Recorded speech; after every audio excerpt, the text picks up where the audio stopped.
Because of the following special broadcast, The Lucy Show and The Andy Griffith Show will not be presented this evening. Word Balloon is brought to you by the League of Word Balloon Listeners.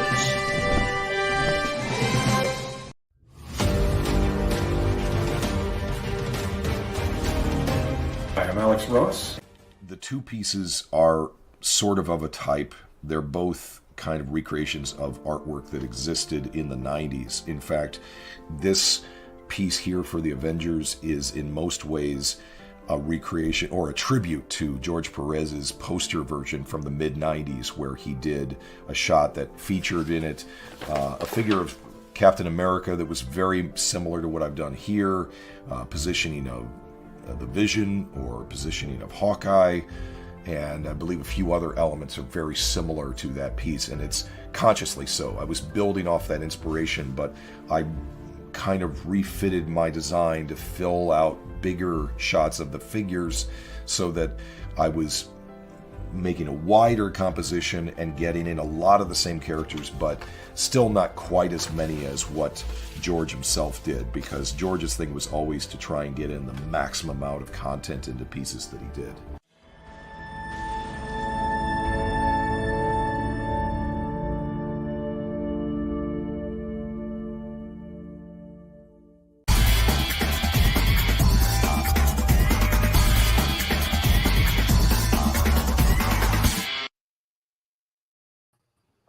Welcome back, everybody. Time again for Word Balloon, the comic book conversation show. John Suntress here. It's time for a new edition of the King's Speech. It's Tom King, everybody. Welcome back, buddy. What a pleasure to be here. Thank you. I got the Lucy Show and Andy Griffin. I love it. Love it. That's good. That was a good one. I was a hardcore Lucy fan as a child. Did you read that thing? The internet, like, not controversy. Only we would think it's controversy. Like Richard Burton calling out Lucille Ball that like happened like 2 days ago. They're like, this is my Twitter feed is like 20% people just yelling and screaming at each other, and then 80% people talking about old movies. And so only in the old movies was this controversial. But apparently Richard Burton wrote in his diary how much he hated Lucille Ball and how she was just the absolute worst person in the world to work with.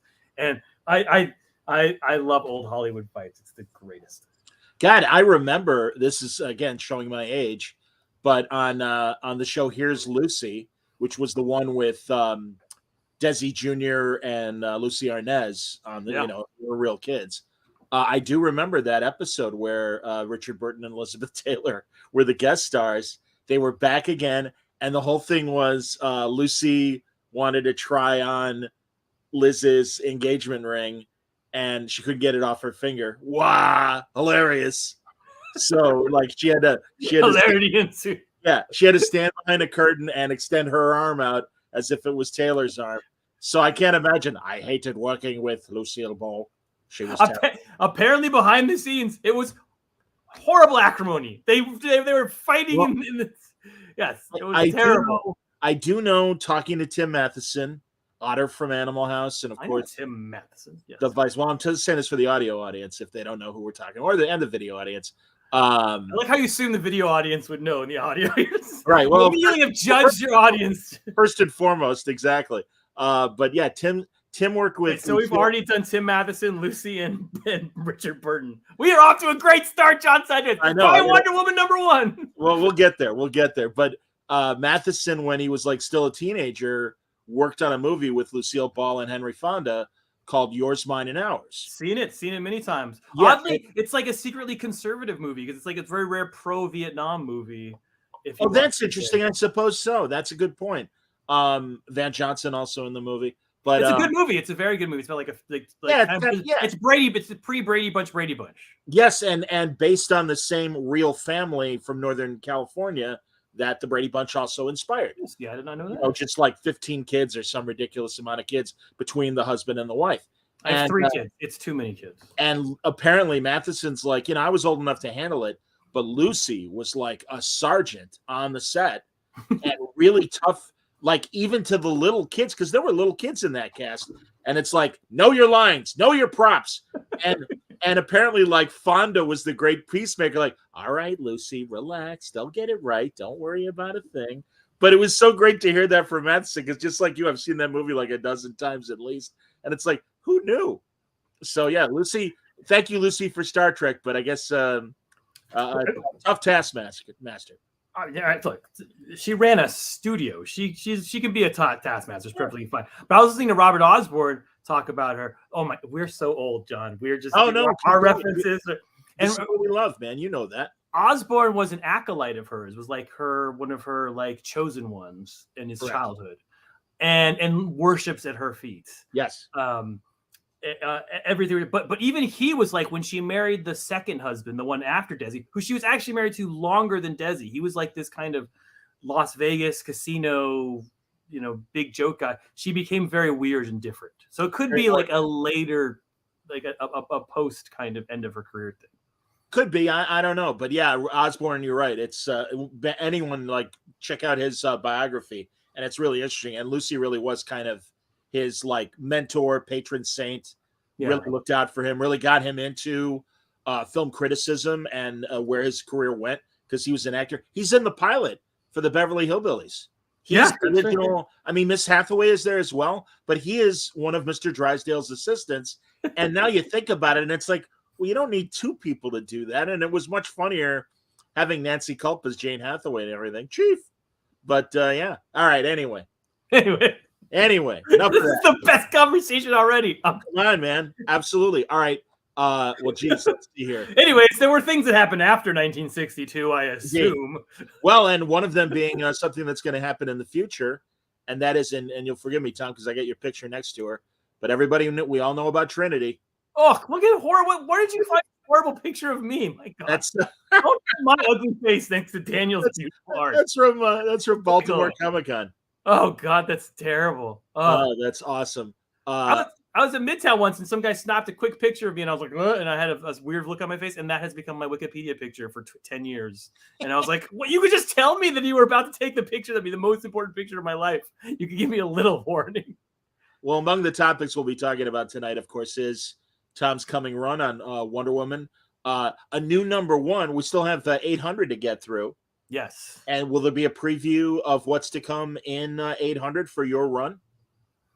Yes, 800 is the debut of Trinity. I have a backup. I have the backup. Daniel Samporta is doing the art on Wonder Woman, and is gorgeous. Yes. And is fast. Oh my God, so there's gonna be a lot of Daniel's art, and it's gonna be wonderful. He just did a Dark Crisis, in case anyone doesn't know his art, but you probably are too. And yet our story begins in a flash forward in a Wonder Woman 800 that is a backup to the conclusion of the current awesome run by Becky and Michael, and then we just kind of back them up with a 10-pager that's sort of a framing story or a tease of our comic. You don't have to read it to read Wonder Woman #1. If you don't want to read this, you can't. If you don't have to, if you want to stop there, you can stop there and not read it. You can read the but it's an important story to me, and it takes place 20 years in the future, and you find out 20 years in the future, Wonder Woman who has a daughter who is about 19. So I think if you do some math there, it tells you sort of where we're starting our story. So the events in Wonder Woman #1, do they also take place 20 years from now?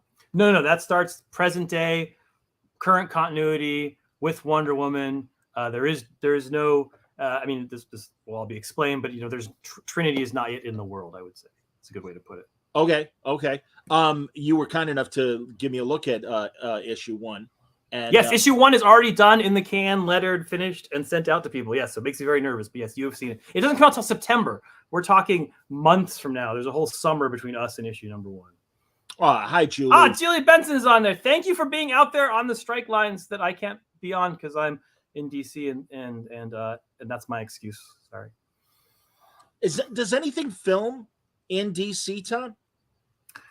Lots of things film in DC, but I haven't been sort of called scripted. To them. Yeah, I mean, I'm not trying to shame you into standing on the picking line. You should totally shame me. That's it. Well, you know what? Honestly, I'm waiting for is to see the demonstrations at Comic-Con if the strike lasts that long, and sadly, I kind of think it's gonna. I think it's gonna go till Christmas. That's my current thinking, which is Wow. depressing. Wow. Oh, Jeez. but I don't know. That's complete speculation. I have no inside information.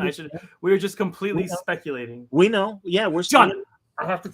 So for people who don't know, we have a minder from the studio here with us. Yes. A wonderful cat is Cat Newer, everybody. Exactly. Yes, Cat Newer. Standing backstage. This is my new reality. I went to a con. The last con I was at, which was it was WonderCon in San Diego, and a very nice reporter came up to my booth, and we chatted. I said, I can't share anything. I don't know anything. And he's like, Tom, I've been assigned to you this weekend to follow you around in case you say something stupid so I can put it up on the website. That's my new reality. People assign people to me to see if I say stupid things. So just so you know, when I suddenly backtrack on myself and be like, I know my opinion, I have this sort of in the back of my head thing that pops up. No. I understand. Well, we usually manage to still have a good conversation. I can talk about anything without breaking eggs. So yeah, absolutely. Yes. But no, man, honestly, I'm very excited for this direction of Wonder Woman. Without spoiling, it seems like we're getting into politics of the DC universe in a lot of ways, which is right because, Wonder Woman represents Themyscira and everything to the rest of the world. And I'm excited. I really am excited by the direction that you let me take a look at. So thank you. Yeah, I mean, just to start with 800, I mean, the first radical thing we're doing is we're introducing a new character. The one thing I've been in DC now almost 10 years. I have been neglectful in introducing new characters. I've done a lot of revamps of old characters, and I regret it. I feel like when I'm old and gray, or older and grayer, I won't have added anything. So I very much wanted to add something to the DC universe that would be big and wonderful. And so we first started talking about this, what we could do. But almost my first thought, and I said this in an interview, is Mitch and I were doing sort of a small follow-up story to Mr. Miracle. We're sort of playing around with it. And Mitch's idea was to do a thing where Jack, the son of Mr. Miracle, would be babysit by John and Damian. And we would do like a little fun sort of them as babysitters of Jack, which was a wonderful idea Mitch had. And somehow that kind of buried in my head. And I was like, that sounds like a book my kids would read. It'd be fun. But I was like, it's the son of Batman and the son of Superman, and they're babysitting the son of Mr. Miracle. Like I was like, it should be the daughter of Wonder Woman. That's a great book. Like that's a book I want to hand my 9-year-old and my 12-year-old. And you put up the picture of me again. Oh my God. I don't look like an egg that needs to be broken. That's what I look. I don't have it solo. I don't have terrible. Terrible. Apologize.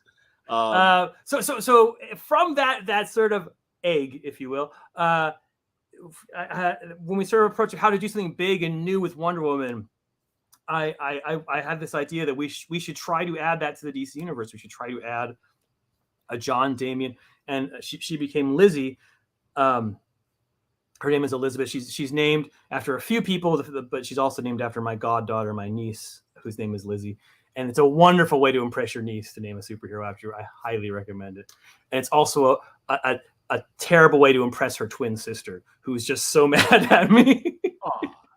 But anyway, if you see a big character named Katie, that's what's coming next. Outstanding. So it'll be John, Damian, Lizzie as sort of this trio or Trinity. And then that's where we sort of started with where sort of a thing we could add to the DC universe. And so we start 20 years, we were introduced to Trinity. We're introduced to her with John and Damian, to their relationship, to them sort of referencing the fact that he's the babysitter as she was growing up. Because obviously John and Damian are much older. John now is, in his late teens and Damian's in his early teens. And so they're much older siblings to her.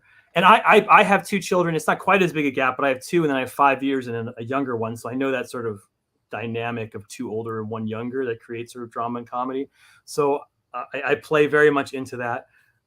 We give her a fun personality. The thing I most liked about Damian was that he had a big personality right off the top. So we give her a big personality, someone to be. So she's just not some sort of, I don't know. I hate characters that are introduced that don't have, flaws and don't have tics and don't have a third dimension to them. So she's hopefully immediately that.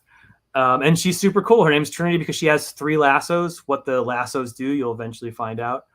And how she got them is part of her journey, and why she's there and why that mixes up with our current day Wonder Woman story is what 800 is about. And yeah, that's the beginning of what'll happen. You haven't read 800, right? I feel like I read you don't know how it sets up number one. I read 799, and I know that Wonder Woman is in some sort of dream state, and that was a really interesting issue. Yes. So in fact, let's hear. Sean Bennett wants to know, can you please tell us how much of a part Nubia might play in your run, especially with Nubia becoming Queen of Amazons? She is still Queen of Amazon. She's in the first issue, as John can attest. But the focus of the first arc will be Diana. We're going to get to everybody. I'm going to do a super long run, God willing, and actually your audience willing. If you buy it, I will keep coming. And so we will get into, I mean, Wonder Woman has a wonderful family. She has brilliant villains. Giganta, Dr. Psycho, Cersei. I mean, she actually has a decent rogues gallery. Yeah. And so, yeah, we're going to get into, the Cassie of it all and Donna of it all. But in the very beginning, and the focus will be on her, because that's going to be the theme of this entire comic, is Wonder Woman kicks ass. Like that's I write these comics that are very sort of sad comics that are usually about emo dudes looking out windows and crying. I love those comics. I'll write more of them. I was literally writing one today. There was just a sad dude whining. And but I also write a different kind of comics, stuff like Supergirl, Woman of Tomorrow, stuff like absolutely Superman Up in the Sky, which have drama and have harrowing stories in them and have people push to the edge. But at the end of the day, those two books are about how awesome Supergirl is and how awesome Superman is. And that's what this book is. This is about how awesome Wonder Woman is. So the focus in the beginning, in the first arc, is to establish that, to be like, Wonder Woman is kick ass. Because I just want her to be the star of this book. I want her to shine brightly at the center of everything. And then we're going to build out from there. All right. Real fast, Lewis wants to know, will Donna, Cassie, and Yara also play roles in your Wonder Woman stories? Yes, the Wonder Woman story will expand into their story, and that they will be included. But I want to put it up front. One of my things I said in the beginning was I want to give them places to build their own worlds. Also, I want to give other creators who have more experience and can write those characters the freedom to write them well. Like sometimes you can go into a book and be like, I'm writing Batman, therefore I control all the Robins, therefore their books have to be like this. I say that as a Batman writer, so I've been in that, So I specifically said in the beginning, I was like, I want places for them to have their own stories and have creators who can tell their stories better than I ever could tell them to tell those stories. So that was one of my stipulations coming in. So yes, they will be featured, but they will not be. I know controlled is the wrong word. They will not be they're not my properties. They belong to other people to build them. My property sounds awful. I don't know how to put that. Mara, I hope I'm not saying your last name wrong. Mara Via. She wants to know, Wonder Woman is possibly the most queer character in DC, and it's probably your first time diving into that. Will you explore the queerness not only of the supporting cast, but Wonder Woman herself? I mean, it's a tricky issue. You have to see what's to come. I mean, it's not tricky on some levels, but it's tricky on others. I just want to you'll the best way is to look at the book itself. Yeah. Fair enough. Okay, let's see. I'm going through everybody, and you'll forgive me. I just thought that was an intriguing question. So I know, very intriguing question, a very legitimate question. There you go. And I wish I could give you a better answer than read the book, but sometimes I just have to say that stuff. Without spoiling, will we know her parent Trinity's parentage? She is called the daughter of Wonder Woman. I assume she is, but will we know the father? Will we know the whole backstory at some point? When I first pitched at DC, the first question of that month was, who is their father? I was like, I've got you. You're in the story. Yes, that's exactly what you should be asking. So yes, that's part of the story. That's the spoiler. That's part of the mystery. And where Trinity comes from, who her father is, obviously Wonder Woman has two different origins. In one origin, she has a mother and a father. In the other origin, she has the clay origin, right? So there's a possibility that her parentage is completely different than what you think it is. So there's many possibilities for her. I know the answers, and soon, if you read the book, you will know the answers. Kaushik Raha wants to know, which Wonder Woman run is your favorite? Will the tone, and also your run, will the tone be a mixture of political action drama and mythological epic swashbuckling action? My Wonder Woman runs. Look, it's boring. It's George Perez. I just think that's sort of the definitive Wonder Woman run. I think his telling of the origin story is definitive. His telling of how the Amazons became is definitive. I sort of look back at the Perez stuff as canon. This whole Wonder Woman sort of journey, or putting me on this journey, came when I was at George's funeral, which was in Florida, and George had done he knew he was going to go, so he had done an on-camera interview about his whole life that they showed, and they asked him what his most proud accomplishment was as an artist writer, and he said a Wonder Woman was the thing he was most proud of, because he said a lot of people get at that character and they get it wrong. I felt I got it right. And I was that really moved me in terms of how important Wonder Woman is as a character, and everybody was in tears. And I don't know that. So yeah, to me, when I go back to Wonder Woman, I think of her in my mind. I think of that sort of George Perez thing. There are some other brilliant runs. I love Rucka's stuff. I always have a heart. I love the Artemis stuff, the William Meissner Loeb stuff. There's a ton. But the second part, will it be a mix of political thriller? Yes, there's political thriller parts to it. There's action adventure stuff in it. There's less mythological stuff. There's less gods and that thing, because I believe Becky and Michael kind of covered that. They lived in sort of this wonderful sort of mythos that their comics are often in the clouds or in hell. Or in sort of these liminal spaces in between realities. And I very much wanted a Wonder Woman who was walking on Earth, who had feet of clay, for lack of a better pun, who kind of could show how awesome she is by sort of interacting with the world on its level. I live in Washington, D.C. I've been here for 20 years. My kids are all native Washingtonians.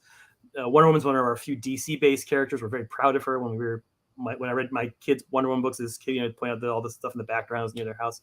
So it's going to be a very DC-based book, DC in the suburbs. Okay, yeah, and that's been a while, and everything is since we've had moments like that, so I can appreciate that. God, where is it now? I want to go back a little bit because someone was asking about Greg wanted to know. Speaking of King created characters, when is the Gentleman going to make another appearance? Gentleman, of course, from your Batman run, that Joel two-parter that you did with Batman and Wonder Woman. Oh man, I loved I thought that was one of the best names of a character I ever came up with, the Gentleman. Yeah, I thought that was really cool. And then nobody cared, and he disappeared forever. I've created a lot of characters I was proud of that disappeared. I don't know. Well, let's bring him back. I love him. I planned on bringing him back to the end of the Batman run, and we never sort of got around to it. There was going to be a twist that had the Gentleman in it. Yeah, let's bring him back. That dude was awesome, man. Joel designed him. I wanted him to be sort of like a 90s kind of character with big old, he didn't have guns, but he had big, things he was throwing and swords and what an awesome name, the Gentleman, but he's like actually the warrior. Yeah, no, he was cool. I'd love to bring him back. What a great suggestion. Rude Boy Float, great name. Love Everlasting. Thank you. It just got nominated for an Eisner. Absolutely. Please go out and vote for the Eisner. You don't have to vote for me. I would love if you did. That'd be so nice. But please, if you have one vote, you're like, Tom, I only have one vote to give you. Give it to Greg Smallwood, my artist on Human Target.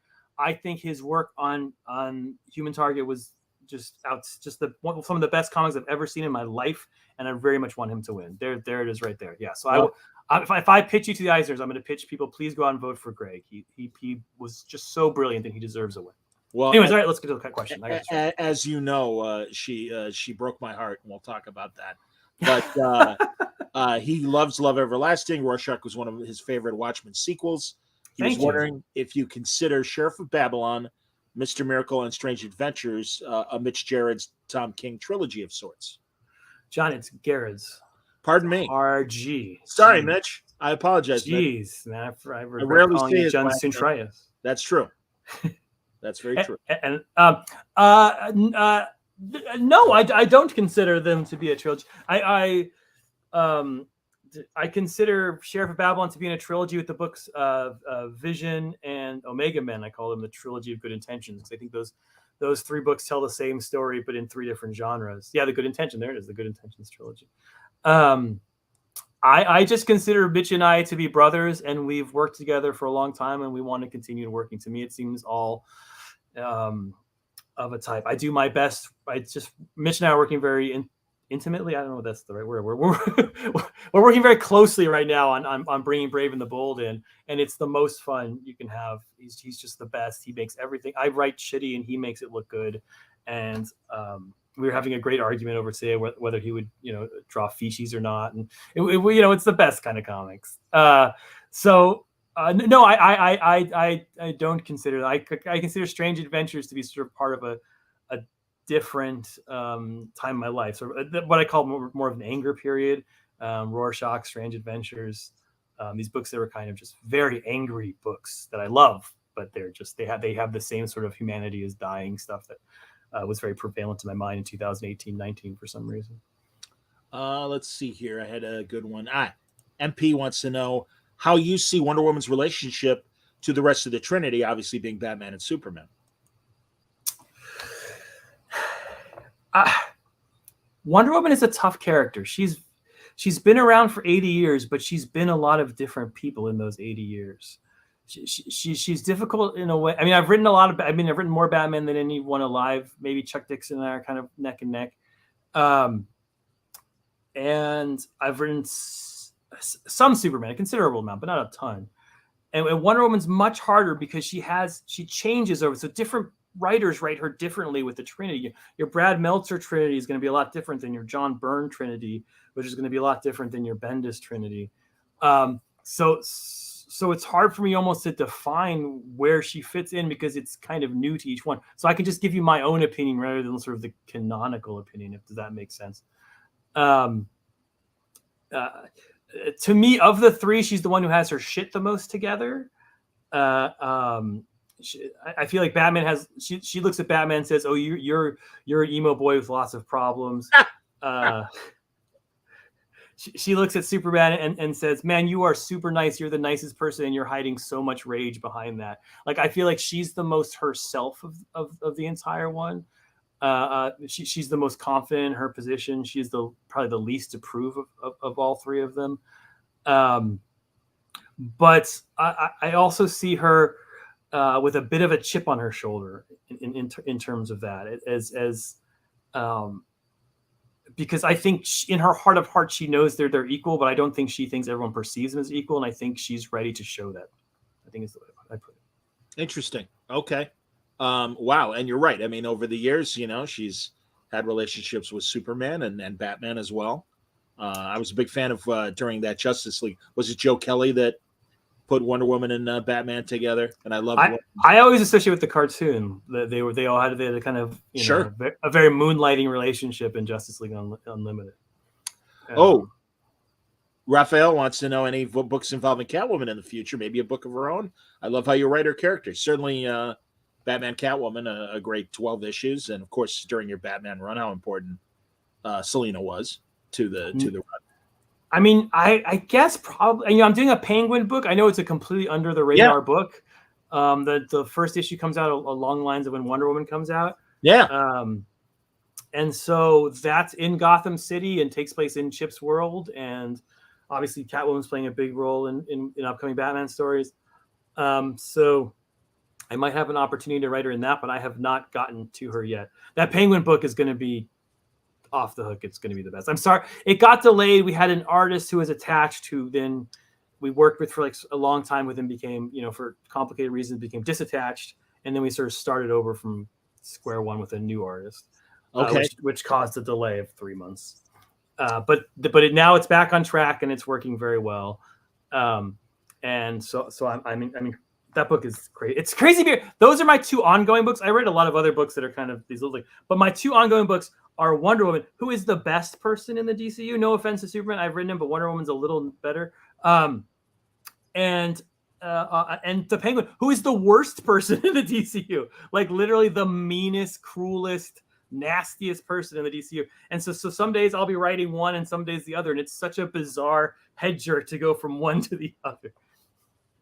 It's very bizarre that I'm stuck on opposite magnetic poles of the DC universe. And you might say, "Oh, Joker's a little worse than Batman." Yeah, obviously, Ryan Reynolds, Joker's a serial killer. He doesn't care. He would blow up the world. But Joker's almost like his evil is so pure that you can't blame him for it. He's almost like a force of nature.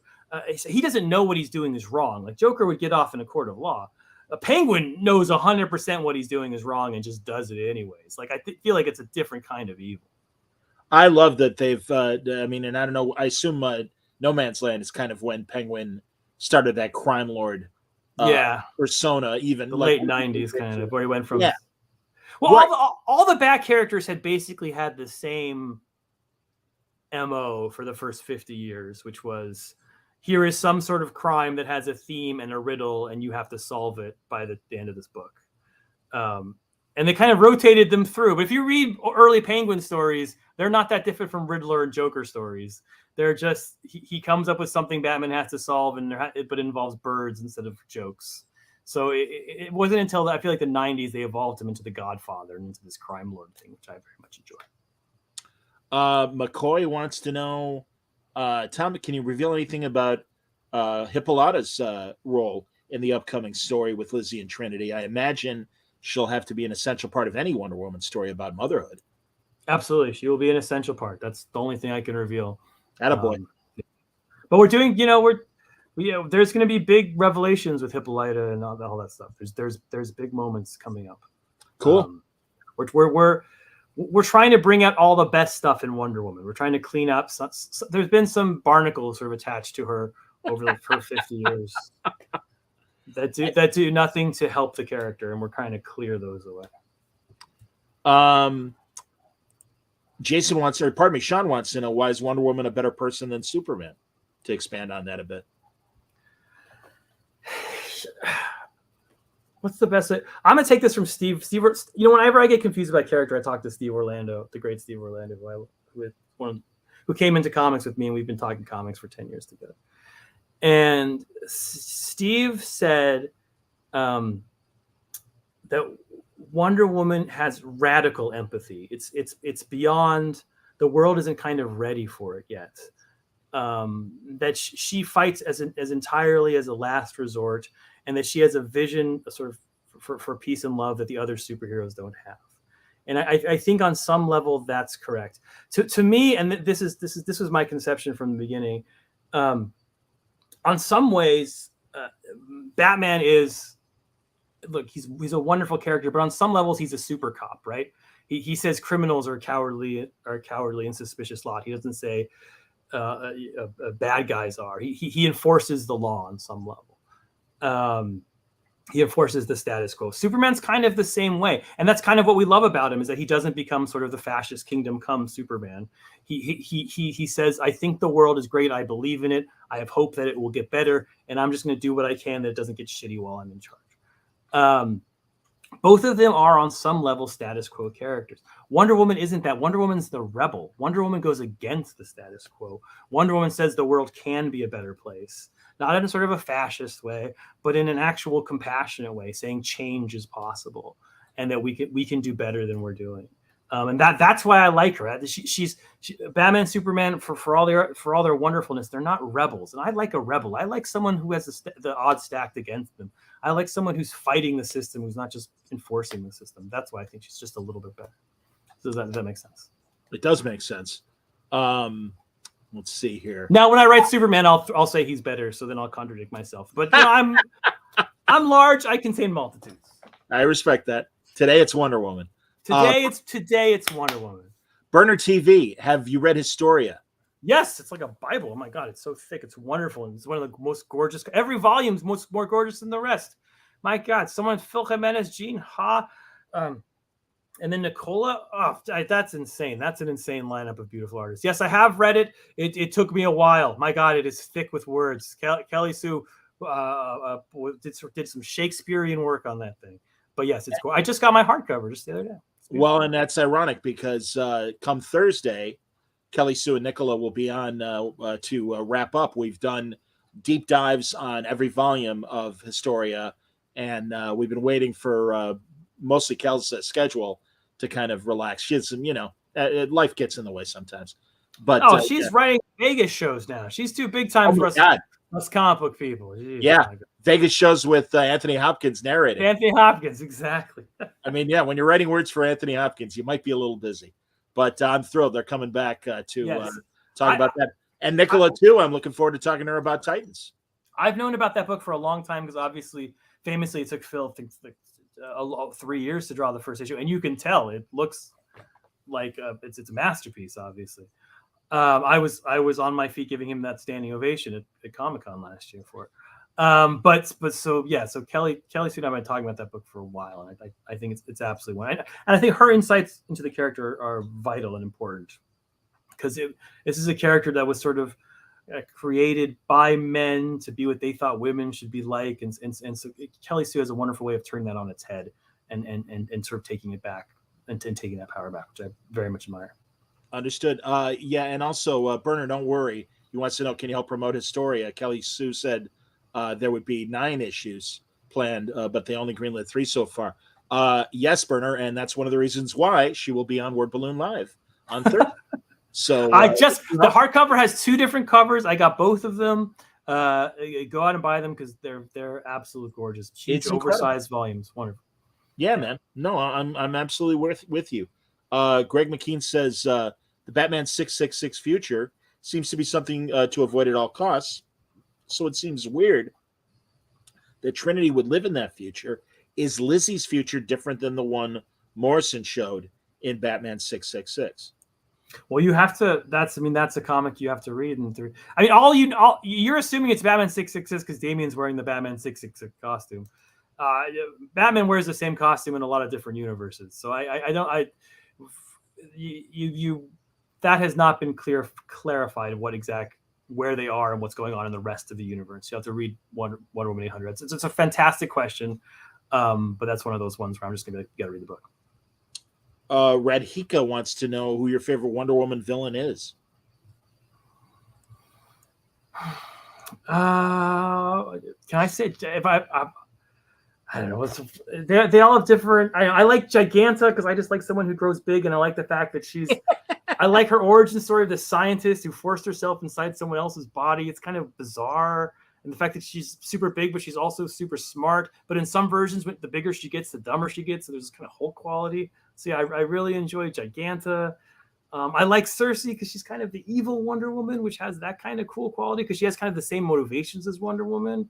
I'm also a big, Homer guy. I was really into, that sounds like a stupid thing to say, but I was really into the Iliad and the Odyssey when I was in my 20s, and so sure, obviously she's a character from that. I can tell you someone I don't really like Dr. Psycho so far, but I'm gonna figure it out. Mental powers are hard, and it's hard to see how to fight them correctly, so I'll figure that stuff out. Oh, why is it Dr. Psycho? There you go, man. I prefer to think of it as the Kite Man TV show that happens to have Harley Quinn in it. That's just. I'm kind of with Gilmer Eric Smith here, where he says, I don't have a good reason for it, but I always thought Deathstroke would make a better Wonder Woman villain. I agree. Those are 2 hunters. I really think that would be a very interesting matchup to see Deathstroke. All right, well, that's a great. Where are you when I'm not pitching these? That's a wonderful idea. Yes, they would be. They would, and they both have sword. And they both have kind of enhanced strength. Yeah, I want to see a sword fight between those 2. I think that would be awesome. I just think sword on sword. Although the Wonder Woman does not have her sword in issue 1. That's one of the big things we're doing. Shh, don't tell. Newt says, any chance you could tell DC to make some kind of Wonder Woman animated series because she's the only one from the Trinity not to have one? I'd love to. That's the point of this book. That is the question you were asking is the exact thing I am doing. I am trying to look. There's no way I can say this without sounding arrogant. I'm going to sound arrogant. I apologize. I'm half Midwestern and half Jewish. So I have guilt from both sides telling me not to say this, but I believe myself to be one of the good writers at DC. I've won some awards. I've done some good things. Whatever. And when you have some skill, you want the ball, right? You want to be LeBron. You want to take that last shot. And so I say, give me the ball. I think I can make her. I want to put her at the center. I want to do for her what we did with Supergirl, Woman of Tomorrow, where we We said she's the center of something. She's amazing. Now that's going to be a movie. That's what I want to do for Wonder Woman. I want to launch animated shows out of this. I want to make her big in the same. I mean, she's the third pillar of the DC universe. She deserves to be at the center of all of those things, and that's the whole point of the series. They gave me Daniel Sempor, who just come off writing, our biggest events, and so they've put a good team on this to put Wonder Woman to the forefront of the entire DC universe. That's the whole point of this book. So yes, hopefully all this works. It depends on you. It's not on me. I mean, I will write my heart out and I will give you everything I can and I will pour it into the page. But all of that stuff depends on you buying this book. That's stupid. And of course that would benefit me as well. I realize that.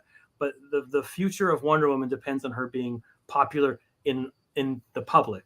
And that's, I'll do whatever I can to help that. But the thing we can all do is to do what you're doing right now. Ask me questions about Wonder Woman. So you're already a step ahead. I'm with you. Let's see here. Radhika says a problem with Wonder Woman is not having a constant supporting cast. What are your thoughts on characters like Steve Trevor and Etta Candy? They're tough. I like both of them. They've changed a lot over the years. Obviously, I like the modern version of Etta better than her classical version. Obviously, the 40s version. One of the problems with Wonder Woman is that when you go back to the 40s Superman, everything you want is there. You go back to that. Jimmy is. I mean, you have to go a little farther to get Jimmy to the TV show and the radio show and everything. But the Perry's there. The Lois Superman Clark relationship is there. The triangle is there. His motivation, how wonderful it's all there in the beginning. The same thing with Batman. It's laid out in the beautiful, his motivation, his parents, how dark it is, the Joker, his villains. You go back to that original Wonder Woman stuff with Steve and Etta, and it's messy, it's murky, it's weird. It's written by a guy who had another agenda besides writing comic books, and that agenda was a complicated agenda that had to do with this sort of sexual politics of his own time and him trying to break out of those sexual politics. And a lot of that's to admire, but a lot of it's also aged. And so we have to modernize those characters. We have to make them cool and awesome to exist today. I like Steve Trevor. He's a special ops guy. I used to be a special ops guy when I was in the CIA. So I admire that. I like Eddie as Candy as sort of like, I don't know, Wonder Woman's Alfred. Like, I think that like every superhero kind of needs that.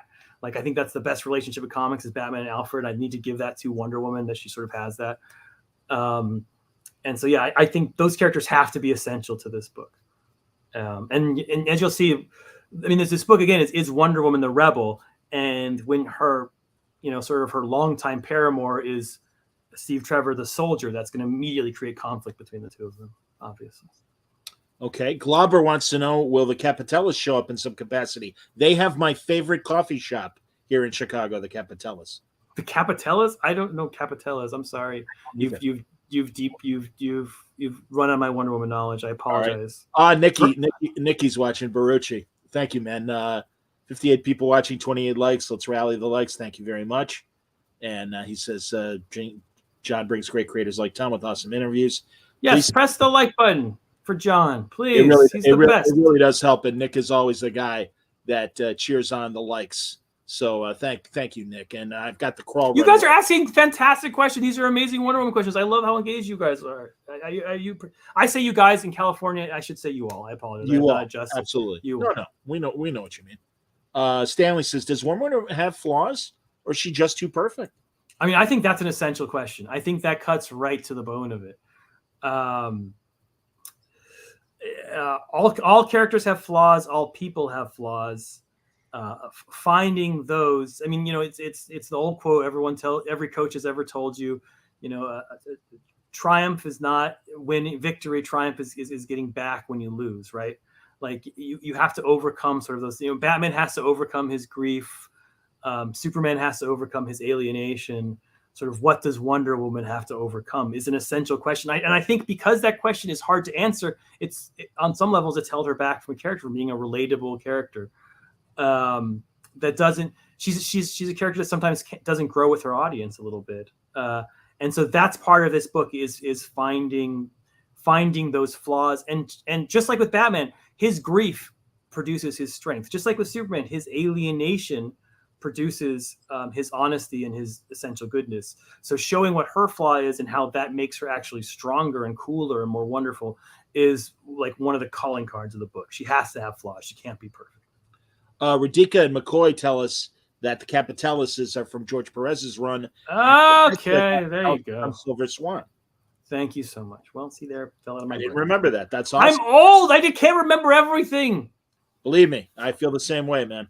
There you go. I still say they have the best coffee shop here in Now I get it. Now I'm there. So, Greg says you've said in the past to write Superman to know that he'll always do the right thing. Conflict comes from people clashing with him always doing the right thing. How's that different from Wonder Woman?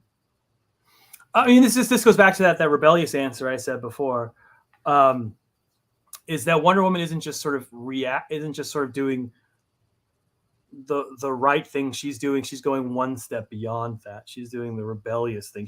She wouldn't follow the law. She would break the law for goodness in a way that I think maybe Superman wouldn't. I mean, I know these are kind of, I know everyone's gonna say, oh, well, Superman would do that too. And they're both good guys, but I think Wonder Woman would go a little farther.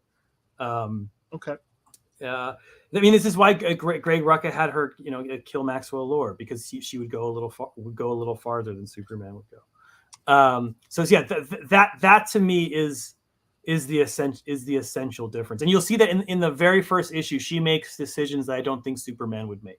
In fact, we know he would not make these because we've seen him make the opposite decisions. So that's from issue 1. She's confronted with a problem. She can do one thing or the other, and she decides to do the other, and that's what will define the book. Nathan wanted to know any chance we can expect more Wonder Woman titles to be supporting your run. He really loved, Trial of the Amazons, and hopes to see more Wonder Woman family stories. I absolutely hope so. Oh, again, that's out of my control. This will be a 30-page book. The first Wonder Woman #1 is I'm Daniel and I are doing all 30 together. And then the rest will have backups. It'll deal with, sort of Wonder Woman's bigger world, 10-page backups. I'm going to write some of the backups and some I'm not going to write, depending on my schedule. My schedule was getting crazy because of the Hollywood stuff, but now, obviously, that's backed up because of the strike. So things are kind of fluxing schedule-wise. But yeah, so in the book properly, there will be extra material that has to deal with the Amazons. I am not in control of the other books. That has to do with publishers' decisions and how many people are willing to buy the books. And that's beyond my. If I can, rising tide lifts all ships. If people show up for Wonder Woman 800 to see Trinity, if people show up for Wonder Woman #1 just because it's a cool fucking book and it introduces, a brand new villain and it introduces a brand new way, I think we can launch more books out of this book. I think we can do what I didn't do on Batman, but which Scott did so well, and I always admired him, where he used the main title to launch, a huge series, which then became different books, so you got, the Court of Owls became Talon, that kind of thing. Sure. I'd like to see that happen with Wonder Woman books, but again, it depends on the success of the book. Mara wants to know what you thought of Rucka's modern take on the dynamic between Cheetah and Wonder Woman in Rebirth. Will we be seeing some of that element in the future? I mean, I really like it. I love the Doc Sharp art. I mean, I like Cheetah as a character that is not all bad. I don't like her as Wonder Woman's nemesis entirely, which I think Rucka portrayed well, and how sort of her transformation, how Wonder Woman had empathy for her transformation, how that led them to be together more than apart. So yes, I think that will influence my take. I feel like they're coming at the same problem from two different sides, and I think they sometimes make better allies than they do villains, which I think Rocket. Mario says, Tom, Human Target was amazing. We haven't talked about the wrap up. You and I talked about it, but Jesus, man, I really loved it. I loved everything you and Smallwood did. I'm so proud of this book. Second hardcover is out in the fall. That's great, man. Great ending, great wrap up. I couldn't help but fall in love with Ice. How could you not? How could you not fall in love with her? Honestly, the way you wrote her and the way Smallwood drew The way her. Greg drew her. Oh my God. Oh my, He yeah, drew the dream of a absolutely, man. superhero. Beautiful. And I love the way it ended, because I assume this is what you can do with Black Label. It's not a DC Universe book. So, and for those who haven't read it yet, we don't have to spoil necessarily, but I just love the wrap up to it, and I'm glad that that you were willing to go there with Chance's story. I don't think it spoils anything. He dies in the third page of issue 1. So That's true. All right, you're right. That's a good point. So I like traditional noirs. We start with a flashback from the end. And yes, I mean, the whole book is about Chance understanding his own mortality. So I would have felt very cheap if I suddenly ripped the rug from you and said, "Oh no, he lives in the end, and who cares about mortality?" No, the beginning is the ending in Human Target. There are twists, though. That don't worry, folks. There are shocking moments right up to the very last page. Yes, there are big other twists that have to do with how he dies and who kills him and what the consequences of his death are. And it was funny because I turned to issue 12 and the editor's like, "I have no idea how you're going to do this because he dies on page 2. You know, like what's going to be the other 26 pages of this book?" And so he was shocked that we pulled it off. Yeah. I love how he gets buried. I mean, Greg drew it so pretty. I couldn't be more proud of it. If I wanted to show one, be like, here's what comics can do. But Human Target would be up there on my list. You know, it'd be right there with Strange Adventures and Mr. Miracle and all those. It's as good as we can do. As good as I can do. Deceptive character choices for a lot of our favorite characters that will surprise you if you haven't read the story. I'll leave it oblique for that purpose, so that when you do want to pick up the hardbacks, if you haven't picked it up in the 12 issues like I did, you're going to be happy. You're going to be very, very happy. Oh, God, Mario wants to know what you and Smallwood are going to do next. I know what Greg is doing next, and I can't talk about it because it's Greg's thing to announce. So oh, yeah.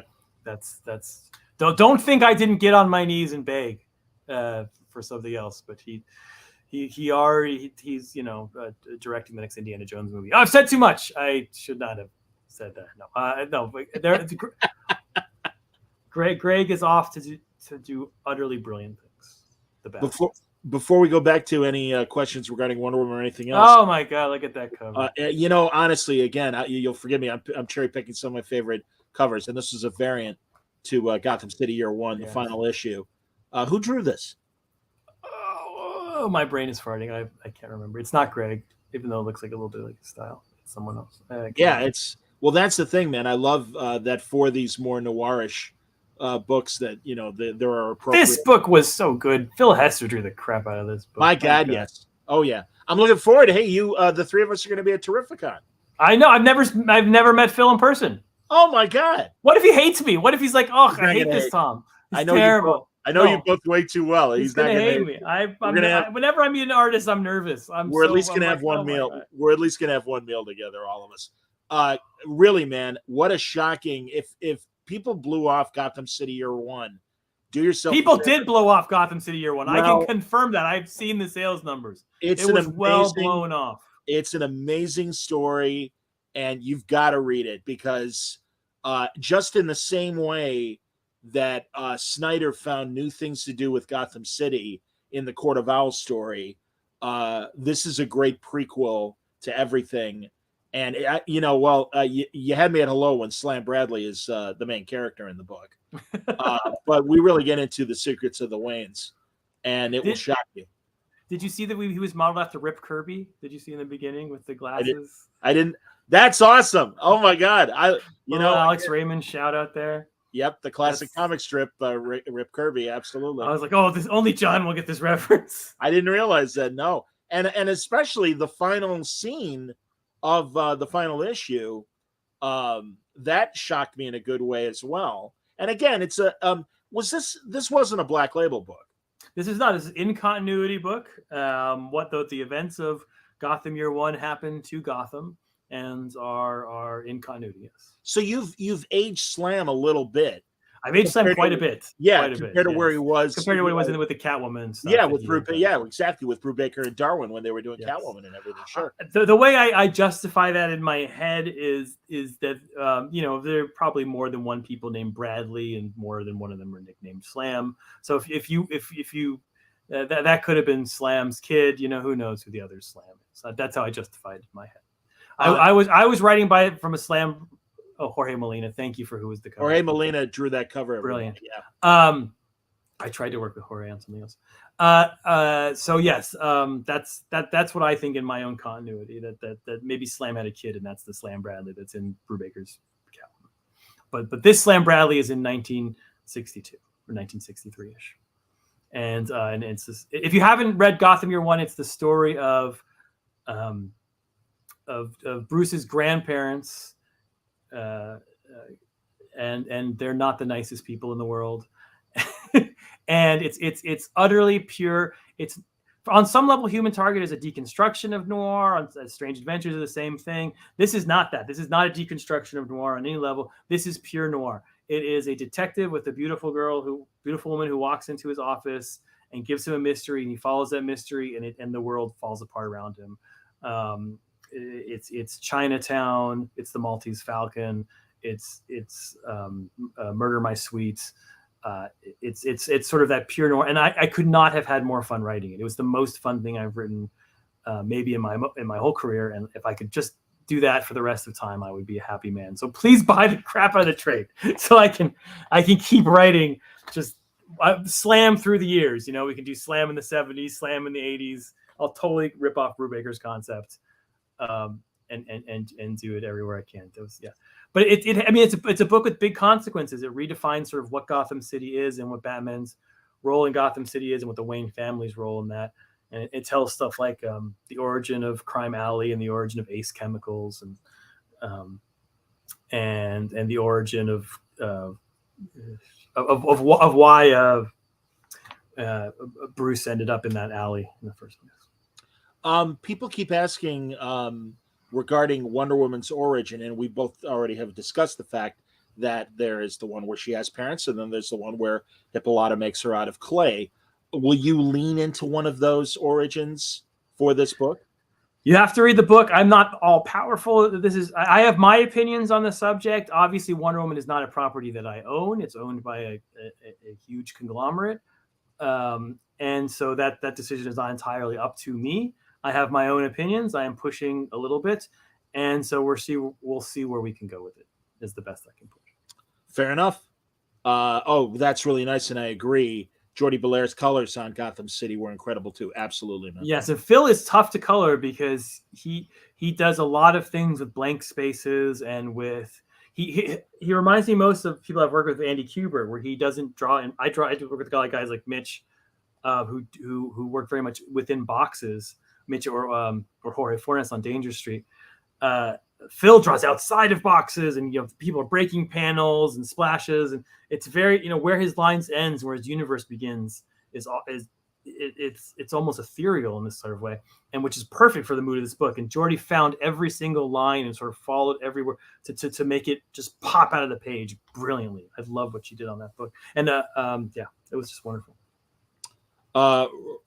Root Boy Float wants to know, how did the pitch for Strange Adventures go? I can't imagine Adam Strange as a war criminal goes down very well. I mean, it's funny because he I think in the pitch he was more of a war criminal than he ended up being in the series. I think he was a little more sympathetic by the we came out the end of it. The pitch was a little more harsh towards him. Look, some things help there. Number one, Mitch and I were coming off of Mr. Miracle, which was a big success. So we had a long runway. People were giving us a room to fall flat on our face. And number two, Adam Strange, for all of his wonderfulness as a character and as a designed character, and an awesome relationship with his wife, and a cool origin story, and a cool, but he has not been a character that's been treated well by comics. We've talked about this before. His original 60s stories are not very good. They're beautifully drawn. Carmen Infantino, Murphy Anderson, they're wonderfully drawn. The Gardner, they're very Gardner Fox cookie cutter. They're not wonderfully written. Yeah. And from there he kind of dissipated. You know, he was in Justice League, he was in this, he was in his own comic for a while. You know, Lemire made him Canadian. He probably his best appearance is in 2 issues of Alan Moore's Swamp Thing, which are brilliant, with I think Rick Veitch still in art. I think you're right. I own a page of that, so I should know. But the fact that he was one of those characters. If you look on the list of top 100 DC characters, he's not there. So he was something DC would let us mess up a little bit because he sort of hadn't had big success. And of course, one of our promises, you never want to, if you take something off a table, you want to put something back on it. And we said at the very end of this, Alana can put on the backpack and be the new Adam Strange. And so that helps sort of ease the pain, I would think. Okay. God, everyone is asking, we got a peek at Wonder Woman's new costume in the Dawn of DC. Will that be in your new run? I don't know what peak you're talking about. There are preview pages out of Daniel put with Daniel's costume. That is her costume. That's Daniel did a little bit of a redesign on it. It's nothing new or radical, but it's very cool and it's very specific. I mean, to every single color. Daniel went deep into design and did I think a just utterly brilliant job in sort of keeping it classic, but still with the sort of a little bit of warrior in it. I really love it. Lewis wants to know: are you the script writer of Supergirl, or will someone else write the adaptation? All Hollywood questions will get no comments.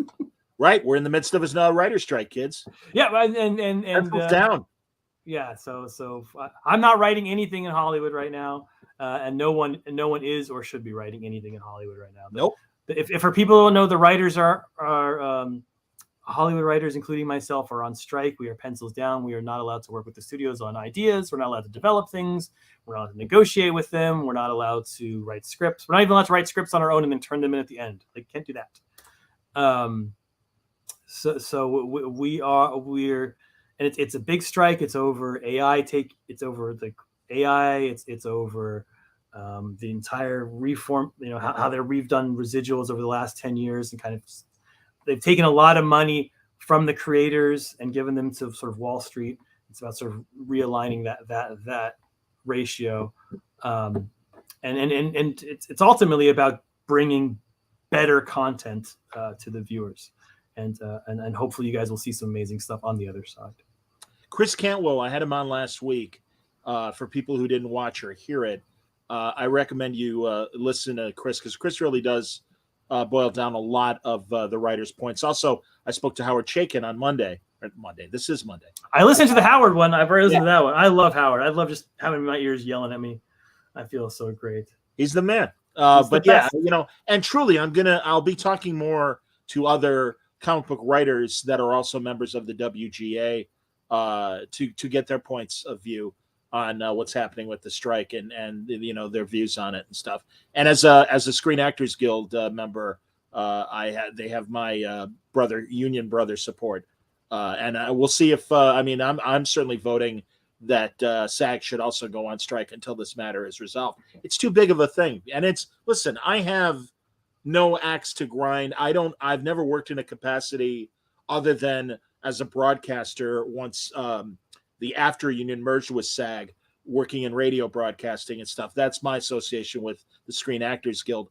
But really, we're talking about, as Tom just said, a restructuring of residuals and payment and other little things that make no sense to any reasonable employee. And you would be on strike too if you were treated this way. The ability to make a living at being a film or television writer is been restructured to a very difficult level unless you are one of those 1%ers, like Taylor Sheridan or name your favorite showrunner or movie screenwriter and stuff. It's wrong, and everyone who makes this stuff should at the very least be able to have a decent middle income, and that's even in a lot of ways for a good portion, more than 50% of the people that are in the Writers Guild can't claim that. That's wrong. It's that simple, everybody. So, I think there are two perspectives. The unique perspective I have is I work in an industry where when they tried to unionize in the early 70s, they fired every single person and kind of moved on to the next generation. And that's why in comics you don't get healthcare, you don't get a pension, and you see a lot of guys who dedicate their lives to this, and it breaks their heart and breaks their bodies. And screenwriters are fighting not to have that. They're fighting for sort of their fair share of what they are creating. Indeed. And I should say, I think, like, just from my perspective, I hate the strike. In a way, no, I don't take that out of context. I'm incredibly for it.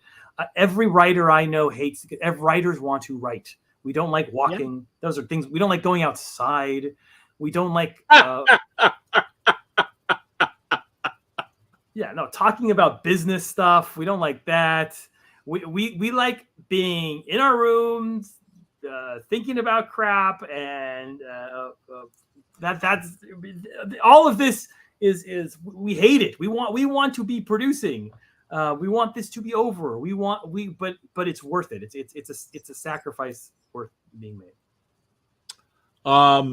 People are asking you to bring back Ferdinand. Oh, we'll see. We'll see. All right, fair enough. And also, Yuseb wants to know: do you think artificial intelligence can replace writers as far as craft? Look. I mean, honestly, I have no idea. I mean, things are like Howard Chaykin said on your show. I mean, 3 months from now, these things can improve. My personal opinion is that it's horrible. It's evil. I don't like it. Yeah. I was discussing with my wife. I've been around for a long time. It's just as a human being. I've seen the world transform. There was no internet when I was a kid. We didn't play video games that much when I was a kid. Obviously, no social media. And I've never, as it's sort of come along, when the iPhone was coming, or when iTunes, or when MP3s, like, I never dreaded something as much as I dread AI coming. Like, it's a technology that I am not looking forward to more than anything so far in my life. But I like to think of it this way so far, that most technology, technology replaces labor, right? Like,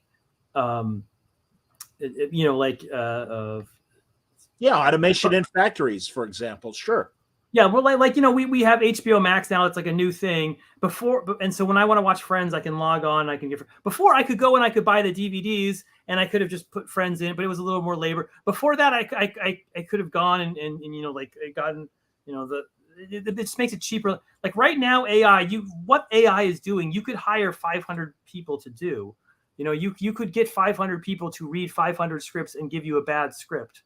And it would be just about as good as AI could do it. So I think of it that way. Like, would I want 500 random people without skill to write something based on nothing? And then that doesn't appeal to me at all. I feel like art is a connection between, oh my God, how am I going to say this out loud? It's a connection between two souls. And if there's not a soul on one end, it just fails. That's kind of how I feel. I hear you, man. And, I think I said this when I was talking to Howard. I was on I was moderating a writer's panel at C2E2 with, it was David Pepos, and it was Zeb Wells, Stephanie Phillips, and Brian Azzarello, and Kyle Higgins.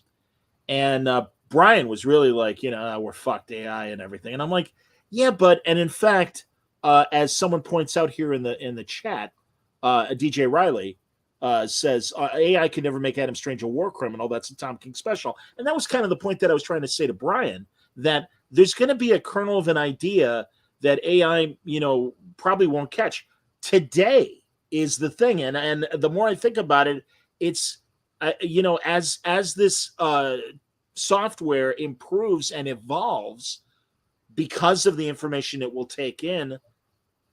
I agree with you, Tom. I feel that way as well. Still in my heart, that AI cannot replace a really great creative idea that only can come from a human being that is going to see some aspect that isn't obvious within any character and say, what about this? And that's the difference. But again, that's today. I really don't know. I really, really don't know what it will be able to do. I mean, the whole reason art exists, at least to me, is there's a limitation to language.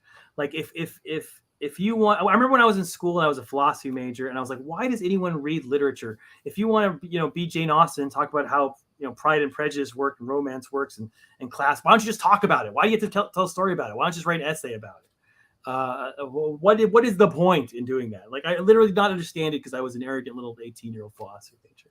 And what it took me some life experience to realize is there are things that about myself and about society that I cannot express through language.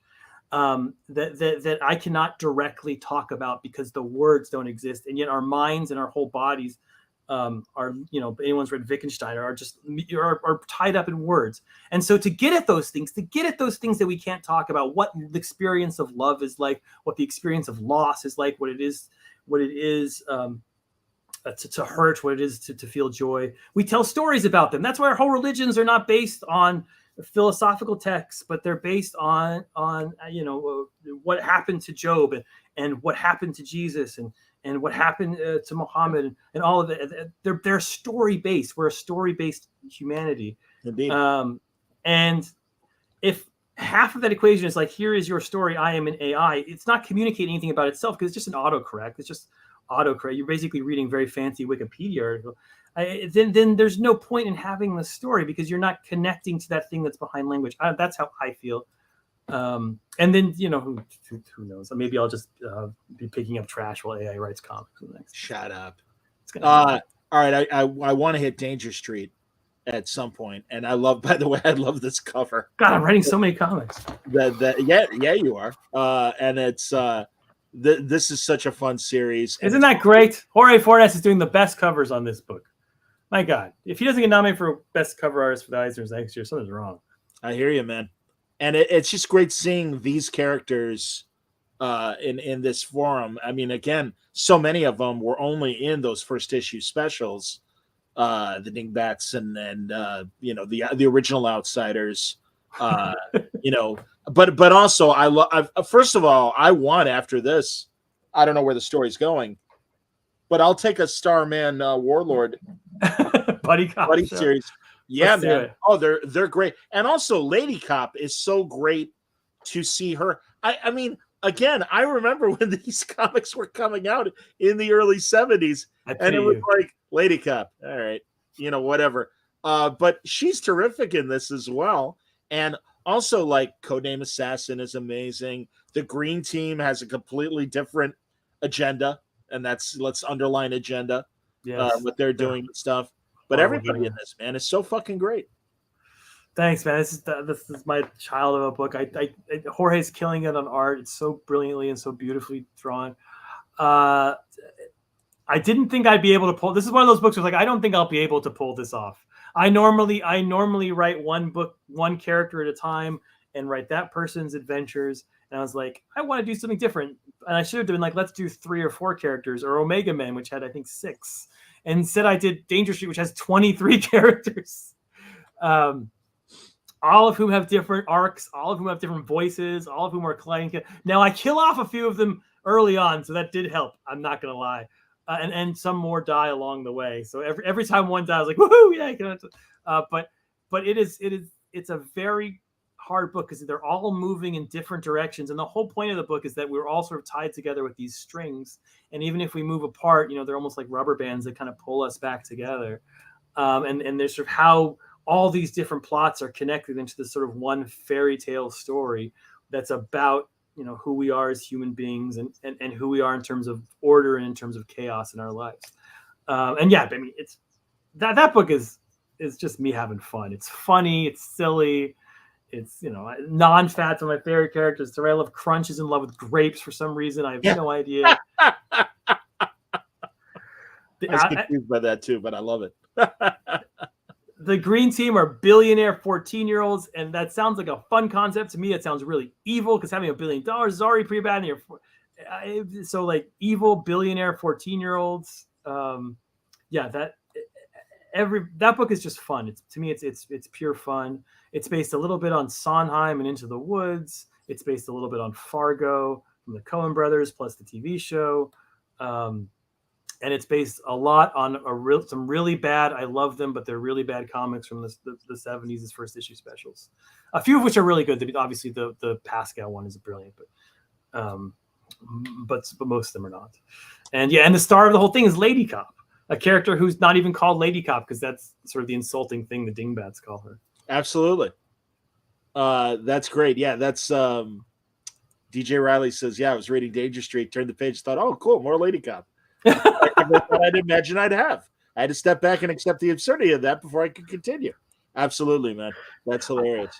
I remember getting to issue, because I wrote Danger Street all at once. So I remember, at 1 through 12, and getting to issue 12 and being like, have I covered all the bases? Did I introduce any plot lines? It was just hard to keep in my head. I wrote a list of like, okay, I have to do all of these things by the end so this all comes together. I think it works. I think we're at the halfway point. We just passed 6. So we're taking a 2-month break. But now all the players are on the board. The outsiders were they were hinted at, but they had not been shown. And at the end of 6, the outsiders come. So now all the players are on the board. And there is a 1 month, I believe it's 1 month time gap between. We've basically been day to day since the beginning of the issue, basically watching it in real time. Then there's a 1 month gap between 6 and 7. So we start sort of a month later in new status quos of all of our groups. And that's where we start off with issue 7. So it's almost like a second season, 7 through 12. And issue 9, which Jorge just drew, is our bottle episode. Every great series has to have a bottle episode where we sort of obviously every single issue of this is the 23 characters bouncing off of each other. In issue 9, we focus in on 1 or 2 characters interacting with each other for the whole issue.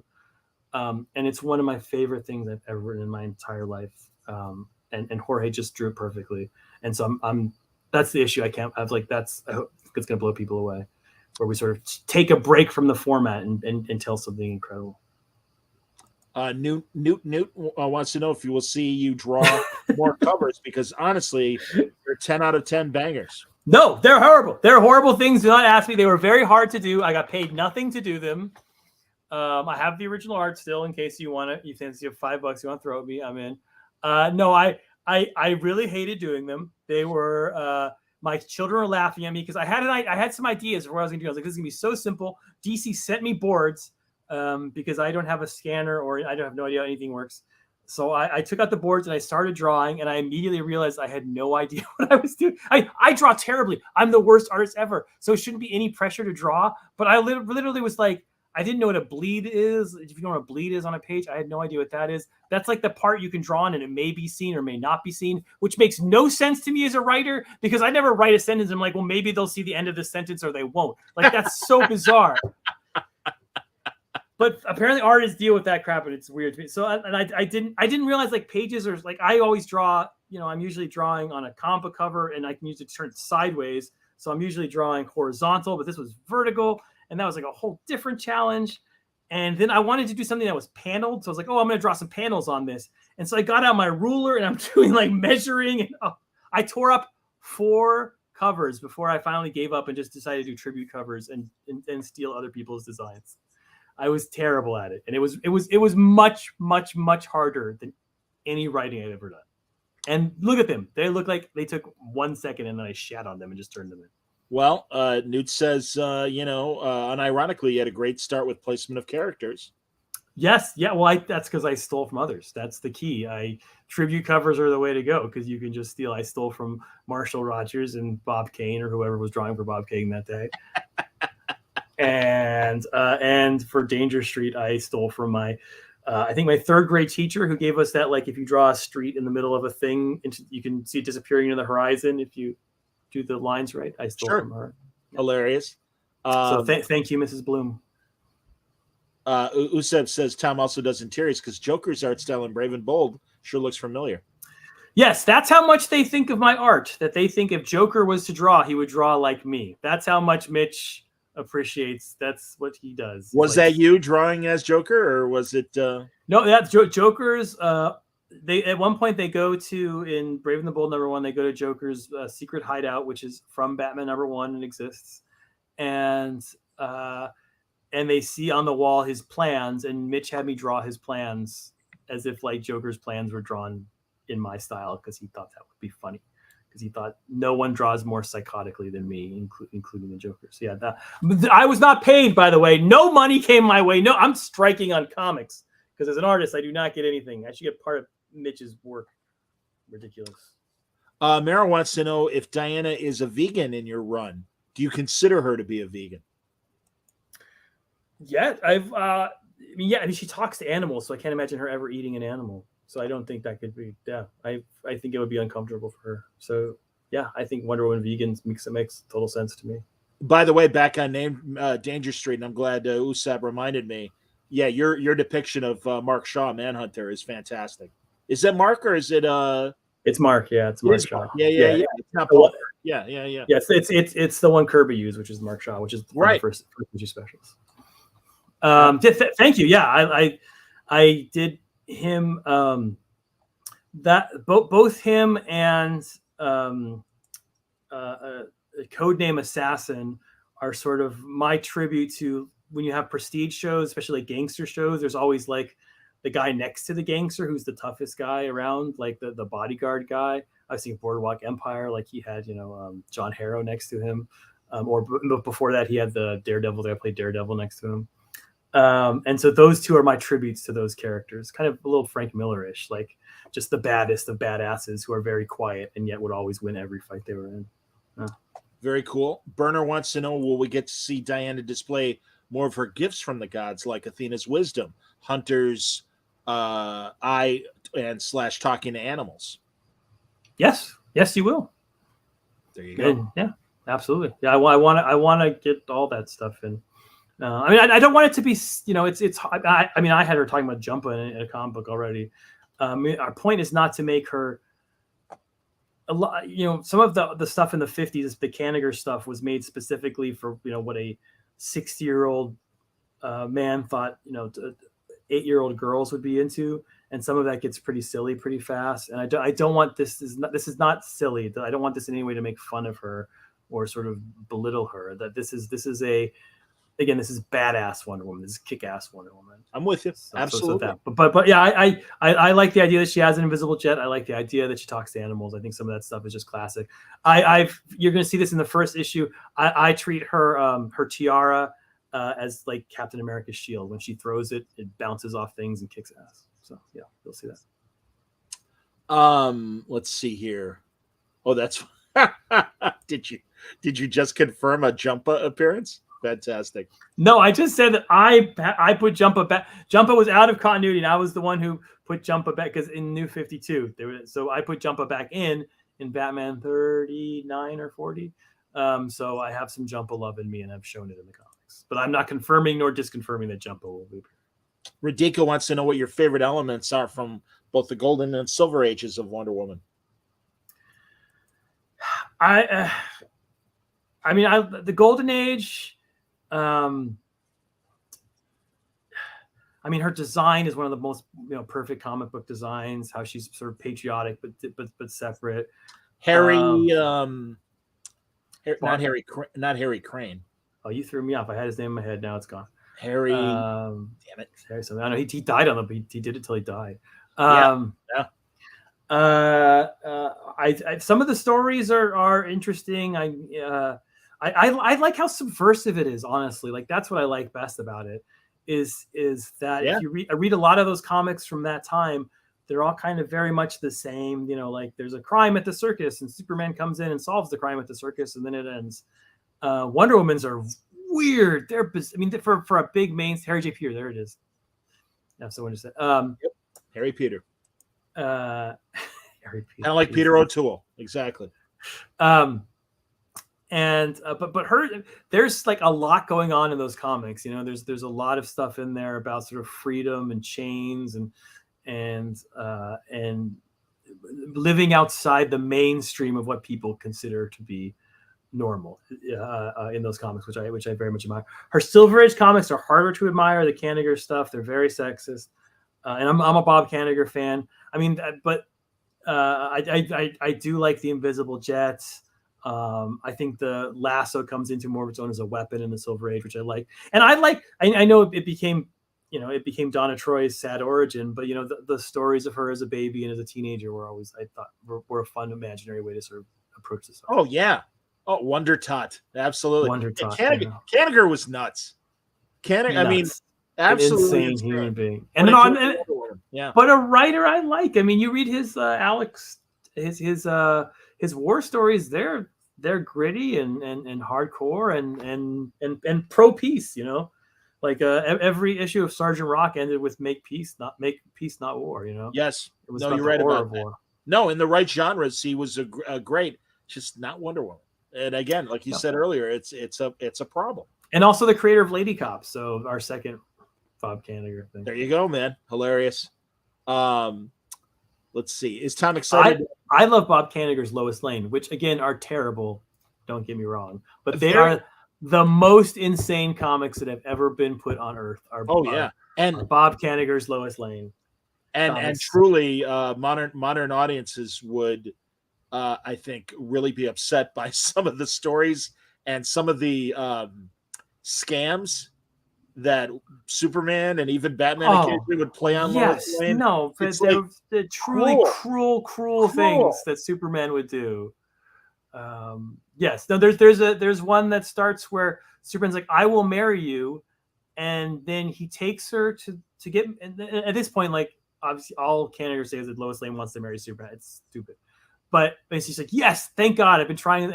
And literally, she gets the dress. She has. You know, she's maid of honor. She got everything. She shows up, and Superman's there, and they're walking down the aisle, and then someone comes out and like shoots Superman, and he's like, "Ah, I lure. This was all a lure to get that bad guy to shoot me." Ha ha ha! And I was like, "What the fuck? I predict my." He's like, "You fell for Lois, you stupid, you silly Lois, married. Silly Lois, silly Lois." Yeah. Oh, horrible. No, if you want to read just the weirdest comics. I mean, the comics with an X had nothing on Kanigher's Lois Lane. I'm telling you, very bizarre stuff.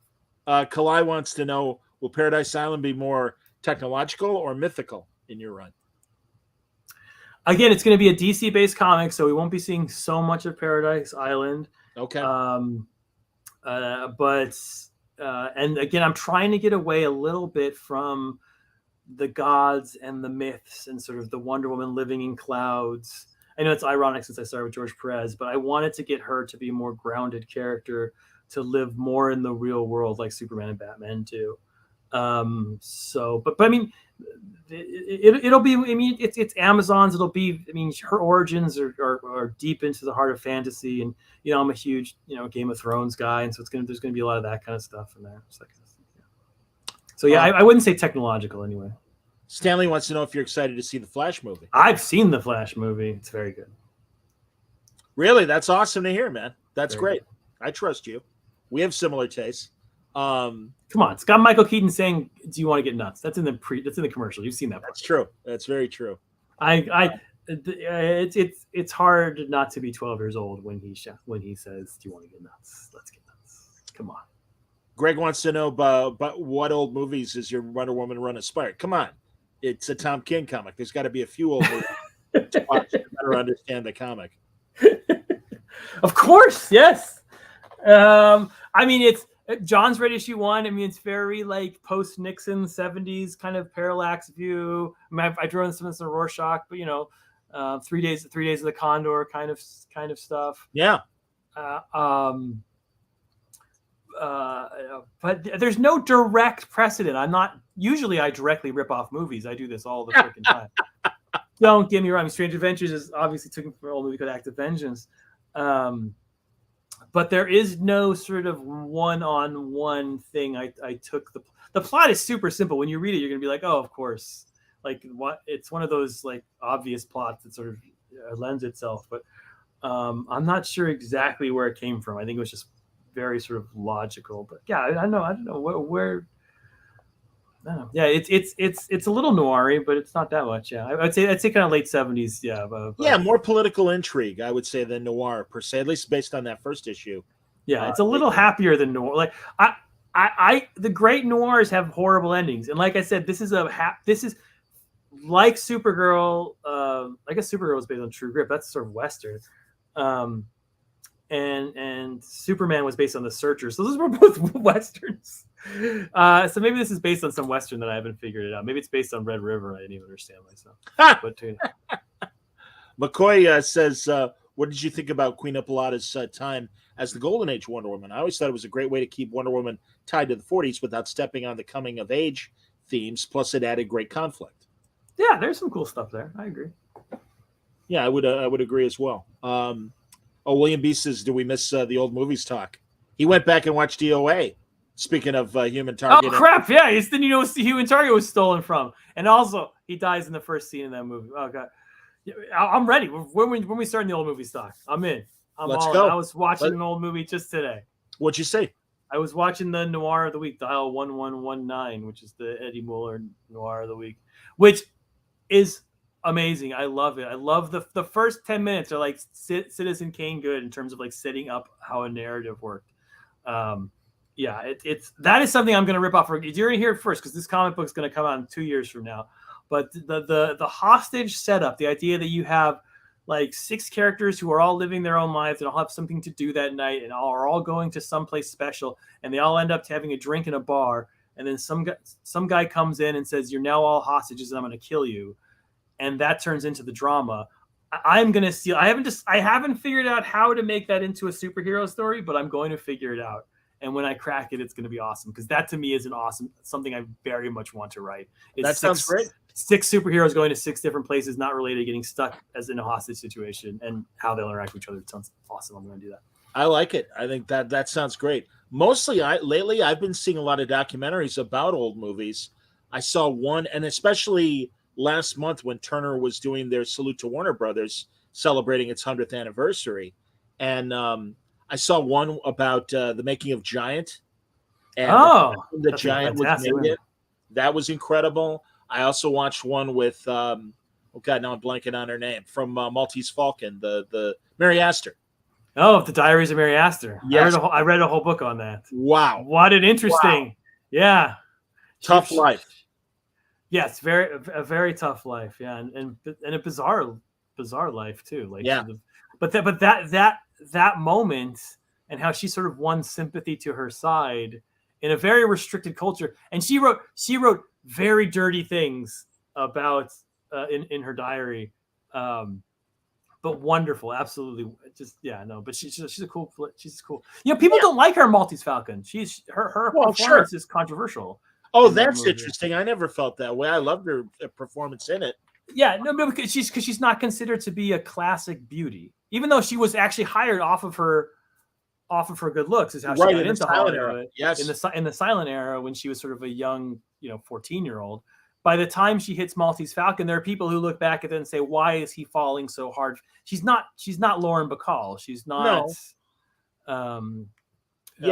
But to me, I think it's an utterly perfect performance and couldn't be done better. No, go ahead. She has.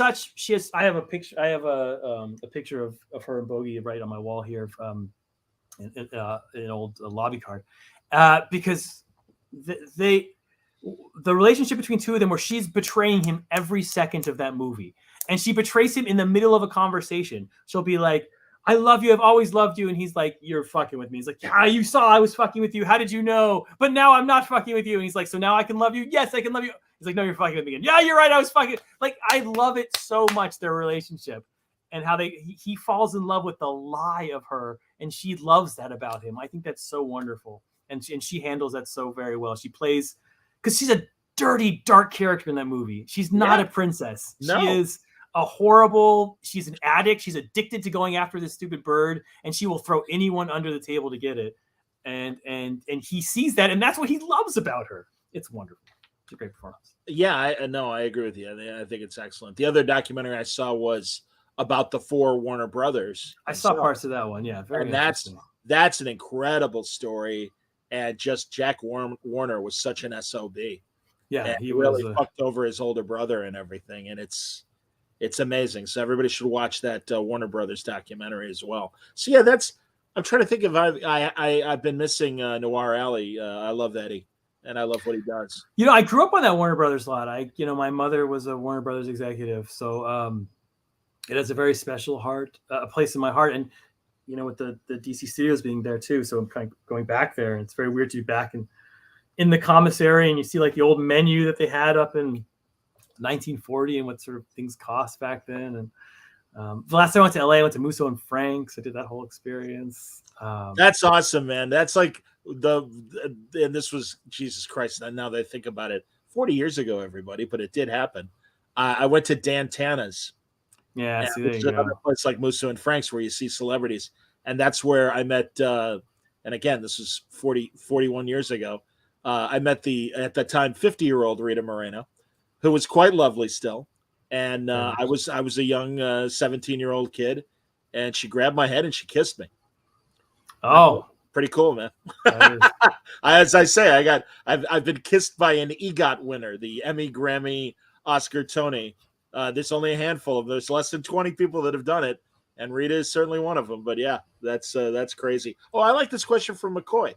Would you ever be interested in writing a story with the Golden Age Black Canary, Diana Drake, because she's so deeply rooted in noir? Absolutely, those Toth drawn canary stories. Good Lord. Another Bob Kanigher creation. Bob's all over this podcast. That Golden Age Black Canary. I think it was Joe Kubert on art. Yes, I would be very much interested in it. So watch this space, because I think there might be some stuff coming. Cool. In that area. So I'm a big fan. I very much enjoy Black Canary. So yes. And I've loved what other people have done with her too, like making her kind of an 80s punk rock singer, and some of the other things that they've done with modern takes on the Canary and stuff. They're fun. Yeah, when I first came into DC with DCYOU, she had been that sort of like touring singer with like the kind of punk rock stuff. Who was it? Yeah, it was cool too. Yeah, she said it cool. Yeah, I love Canary. What I like best about her is that she's canonically the second best hand-to-hand fighter in the DCU. I think that's so very cool, because she doesn't flex that. And the fact that she could beat up Batman, I think, is fascinating. I'm with you on that. Oh, that's funny. Greg says throw a Wildcat in there too and make Doc's head explode. Doc Shaner. Doc is the biggest Wildcat Canary, and he should make a Wildcat Canary. By the way, then I'll challenge him on that next time I have Doc on, because I love Wildcat too. Boxer. Come on. Oh no, that noir story writes itself. Boxer and Black Canary. Absolutely, man. That's funny. I'm trying to think what else. Oh, of course. Now I think we've talked off the air. You finished Picard finally, season 3. I did. I finished Picard. I went to the end. What was your overall thoughts, John? I know you've expressed it. I want to hear. Yeah, no, and I have my nitpicks. I'm letting you here go and there, but on balance, and I don't. And again, everybody, you'll forgive me because it sounds like a backhanded compliment. I'd give it a B+ or an A- because of just these little teeny things. But given that they had a reduced budget, they were told, okay, this is what you got to work with. And as I learned more and more about the behind-the-scenes stuff, I have nothing but great regard for Terry Matalas and what he was able to accomplish. Like when it was like, well, we can't afford to have Elise Krieg come back as the Borg Queen and be on camera. Okay, fine. We'll hire another actor and she'll just voice it and we'll get her that way. Or bringing in, Walter Koenig in the way they brought him in. And even, I was watching Daniel Davis, who was Moriarty, as we all know, and the way he talked about how he was brought in and stuff. It's I really respect him, and I respect what he was able to accomplish with the smaller budget, and that he was left alone to kind of do his story, which we've been waiting for someone who truly understands Star Trek to get the opportunity to make something like that. So what did you think? I mean, I think I'm with you on the B+-ish area of where I land. I don't. Let me couch some stuff. I just watched the Star Wars sequels with my oldest son, who's 14. And in terms of how to handle actors who have aged, 20, 30 years since their role, and to make them still relevant, which both these franchises, Star Trek lapped what Star Wars did. People were, Worf's new look was so cool, and you wanted a whole series of Worf. Geordi's look was cool. I thought Data was okay. I wanted traditional Data. I know they merged him. Those few times when he became traditional Data, I was so happy, and I wanted to see him without his emotional chip. That's just a personal thing. But the actor did. Brent Spiner did. Yeah, Brent Spiner did great. Picard did the best he could. For an 80-year-old guy, he's doing. And to me, Donna Troy did wonderful and Crusher. They were cool. They were all who they were, and they were cool. But they were aged without trying to be young. I don't know. Like it was wonderfully done. All that stuff. And then just to the cherry on top, Riker might be the best Star Trek actor currently alive. I can't say enough how good he is at delivering the gobbledygook of Star Trek, and plus those emotional moments, plus still having sort of that heroic. Like no one has aged better as in terms of Star Trek since Captain Kirk was still doing it with Star Trek 6. Like I don't know how he does it, but Jonathan Frakes I think is if he wants it, they should give him as much money as they can afford and give him his own series because he's be perfect as a captain of a ship. I so agree, and he won't get an Emmy nomination, but he certainly deserves one. Very much so. I would agree with that. Yeah, and I certainly hope the Hugos and the Saturns acknowledge how great of a performance he gave, because you're right. I mean, it's one of the best Riker stories ever, and he was up to the task, which was just fantastic. So, that's funny. Greg wants to know when you're going to write an 8-page backup for Colin Kelly and Jackson Lansing's run. Colin and Jackson are writing some of the best Star Trek since Peter David did it back in the 80s and 90s. I saw them at Comic-Con last year, and I rudely interrupted their conversation to tell them I just could not believe how good they're. I'm a huge Star Trek comic book fan. I don't know it's just a safe place I like to go to. Like if it's 3 a.m. and I can't think because I'm worried about whatever's going on, I read a Star Trek comic and I love it. And I just think some of the stuff that happened between when DC had the property and now has not been top quality. And I think what those two are doing to Star Trek is, and they just got Eisner nominated so deservedly. I just think it's really brilliant. Their other Marvel stuff is also brilliant, but I don't want to promote that because then they'll take my job. So they're terrible superheroes, as far as you know. But their Star Trek stuff, I think I would love to write. Sorry, I'm I am very much exclusive to DC Comics, and I can do some little creator owned. I cannot go work for another property, which is depressing to me. First of all, Cantwell also writing a great Worf book beside what Jackson and Colin very much so. And I've had all of them on recently in the last few weeks. So there's that. Wait, but I want to talk more Picard because you're my Picard nerd. Sure. But I would say so. I said all that happy stuff, but I too have nitpicks with the series. I never cared who the fuck Jack Crusher was and why he was at the center of this series. And I watched Downton Abbey. I remember that actor. He was perfectly fine. He had the charisma of a brick. Oh my God, I'm gonna work with him someday. He's gonna be like, you told me. I just didn't. And they're like, we care about this character more than anything else. I was like, I don't care about him more than anything else. I also didn't like the way at the end. Oh, you're the special counselor. It's like, hey. How about going through the academy first? I know it's a year later. Yeah, how do he get to sit in the third seat and he's a goddamn ensign? And also it's a bullshit counselor role. I mean, Deanna had a real role of, okay, we might need a psychologist while these people are in deep space and dealing with this shit. We're just going to make you a counselor. Why? I don't know. You're a counselor. And the same thing goes for season 2 of his field promotion of 7 of 9. And that's another thing. 7 is fine. Go ahead. You keep going with your nitpicks. They created the best new Star Trek character in a long time and then killed him off. I don't understand that at all. That makes no sense to me. They had wonderful. They had a by the book captain that you wanted to follow. That's crazy. That's the opposite of what Star Trek should be. But the actor played it so well that you were like, yeah, give this guy his own ship. Have him and Riker in 2 different ships and launch it into the series. Well, and he's immediately portrayed as an antagonist to Riker and Picard. But that said, it's like you hate him so much, you love him. That's a perfect character. And also, like, if Picard were faced with the same thing and he were the captain, he would have done the same thing. And been like, no, you don't get to just take my ship over and go someplace else on your say-so. Give me a break. Back off. My ship.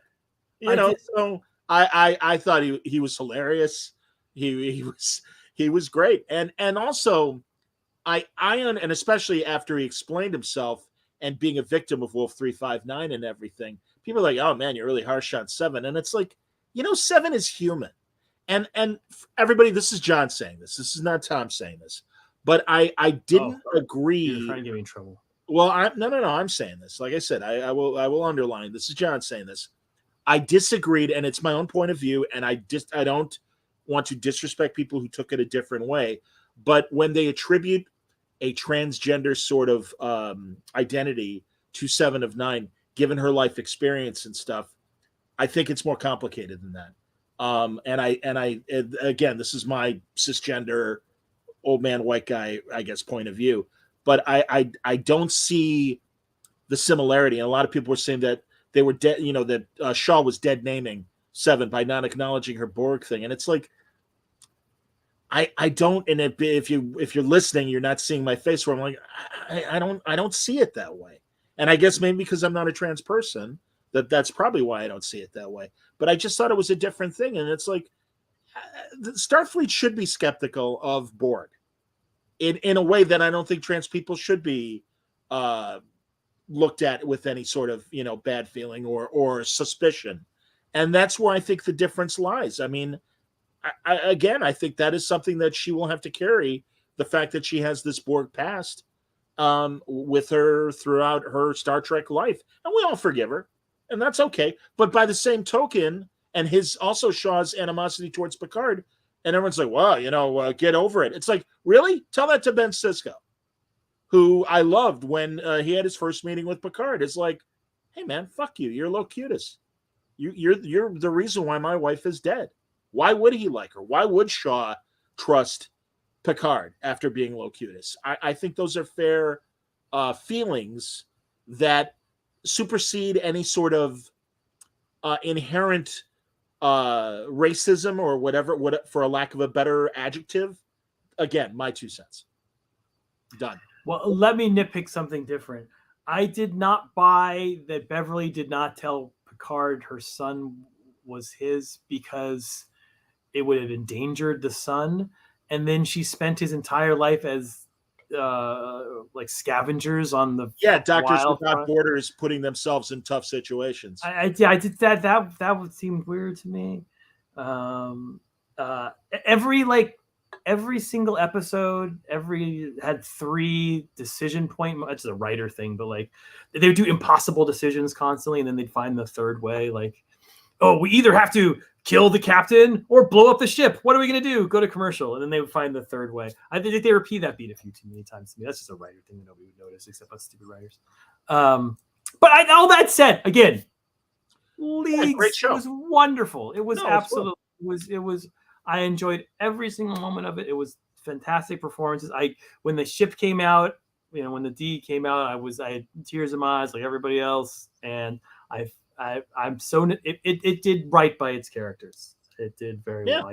I could nitpick. I always wanted. I didn't think it ever reached the heights of, the Borg episode and the final and the finale episode. Best of Both Worlds, or Best of Both Worlds, and what's the finale of Voyager? The one? No, Next Generation. The finale. Oh, well, All Good Things. All Good Things. Those two. I think those are better. He's frozen. Hopefully, there you go. There, you're back now. I'm sorry. You meant All Good. It's a connection. It's all right. All Good Things. Yeah, All Good Things and Best of Both Worlds. No, yes. And they couldn't. It's a sequel. I mean, that's like next to impossible.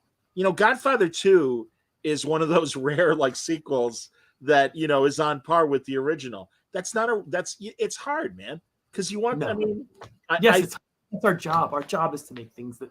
Our job is to make goals and then reach them. That's the job. Stanley says Tom is entertaining. Can he start his own podcast? This is his own podcast. I don't know how to break it to you. We do the King's Speech. We do it very often, and that's because we enjoy talking to each other, man. I love talking to you. You're the only person who I can talk I Love Lucy trivia with. This is true. And of course, our mutual love of Columbo. Did you see I'm wearing this Columbo t-shirt for you? I know. Oh, wow. Let's see it. It's the Cabaret of Magic here. Oh, that's the Magic Castle in the... That's the Magic Castle in Columbo continuity. Great episode. I could have just done that instead of pulling the thing out. Yeah, likely my favorite Columbo episode. That's why I wore it. I knew it was your favorite. See, that's how I roll. I wear deep cut Columbo shirts. And people have no idea what I'm talking about. Jack Cassidy, consummate Columbo villain. Robert Culp, consummate Columbo villain. I I love the Robert Conrad episode. There is a Columbo prop that's coming up in Heritage Auctions. Please don't bid on it because I'm going for it. And Hey, good, man. Poor. Oh, that's awesome. I don't want to be poor. I shouldn't have mentioned it. Now I regret it. Cut this out, John. Cut it out. No, don't cut it out. It's okay. Yeah. No, I saw. It's a clapboard, and it's got clapboards like when they start the scene, whatever, and it's got McGowan's name on it because he's the director. And I really want it. I probably won't get it, but I really want it. Oh, that's so funny, Greg. Greg, do you know about this? Every King's Speech on Word Balloon. We love Columbo. You got to go to Murphy's Pub in Chicago. Some profound insight on life thrown off the cuff. These are the movies that are. Yeah, we have a formula. What do you want from us? We're fans of sitcoms. We're gonna go. Columbo's a formula too. This is me and John. We're formula. Well, yeah. Kind of no, I'm excited when. What else? We can talk about something new and different. What's new and different in your life, John? Oh, you know what I'm watching? White House Plumbers on HBO. Oh, I could talk White House Plumbers because I went to the premiere of White House Plumbers because I am a player and I've never felt more out of place in my God. Were you at the HBO theater? No, so they premiered it in Washington, D.C. Well, of course they should, yeah. Okay. I vaguely know Dave Mandel. He's a very nice guy. Dave Mandel's the director and showrunner of the show.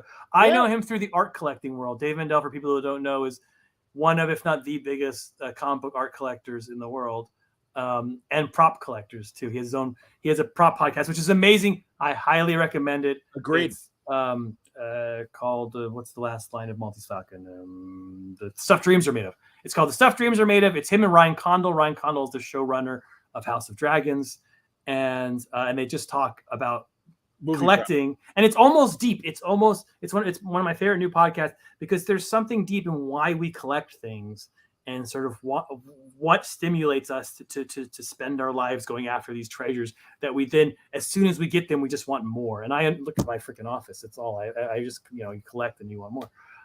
Anyways, so I know Dave Mandel a little bit through that world, and he got me an invite to the Washington premiere.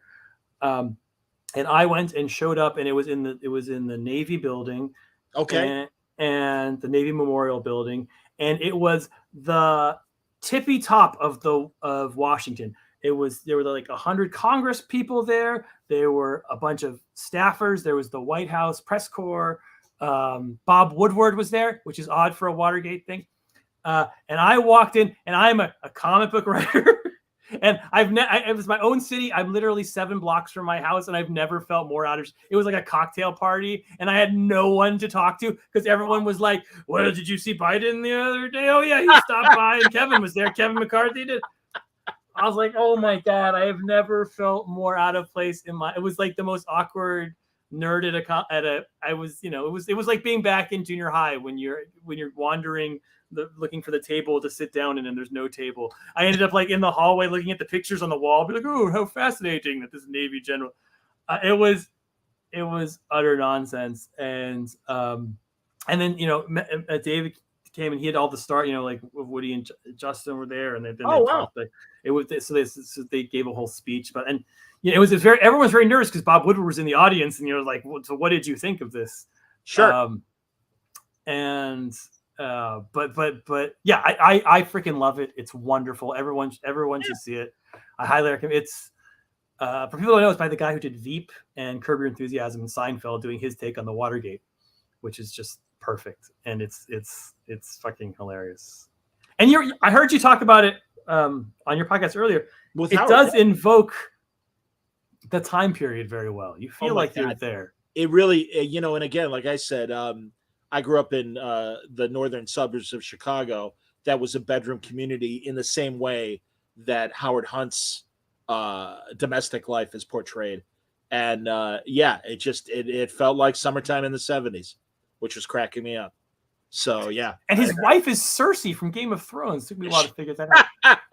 Yes, she is. No, and the guy who plays Gordon Liddy is just outstanding. Yeah. Very, very. Justin Trudeau. Is that he's got a Phil Hartman kind of quality to his portrayal of Liddy, I think. Very much. And so he was famously married to, or not married, with Jennifer Aniston for many years in a gossipy way. And my daughter is the biggest Friends fan of all time. So this was all she wanted me to go. She wanted me to go. So at the Q&A of the whole thing, I could ask him, what's your favorite Friends moment with Jennifer? I was like, you realize they would assassinate me if I asked this question. She's like, Daddy, please just ask him.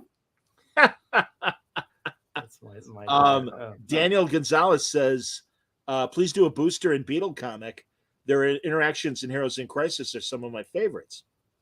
Would love to. There's no character more fun to write in all of comics than Booster. Dan Jurgens should get all the money in the world for creating that character. He is more fun than anything. I got to write him in Human Target. I got to write Blue Beetle in Human Target, and that was much harder because he's a less defined personality, and I think I did okay. So if you want more Booster Beetle content, they're in Human Target. But I would love to. But I think sort of Beetle's, it's hard to do that relationship because Jaime's got his own movie coming out. I mean, I feel like it's Jaime's time to shine. I think so it'd be hard to do a sort of blue and gold book without Jaime as the blue, at this point. I understand. I thought Jurgens did a great job with his. Yeah, of course. I mean, he knows that's his character. Absolutely, man. Ryan Sook on art, you can't go wrong with that. Amen. JHP says, glad I opened my Twitter and read your tweet. I thought I was late. His question is the Brave and Bold an ongoing series? Oh, and thanks, man. He says, War Balloon's a great show. Thank you, buddy.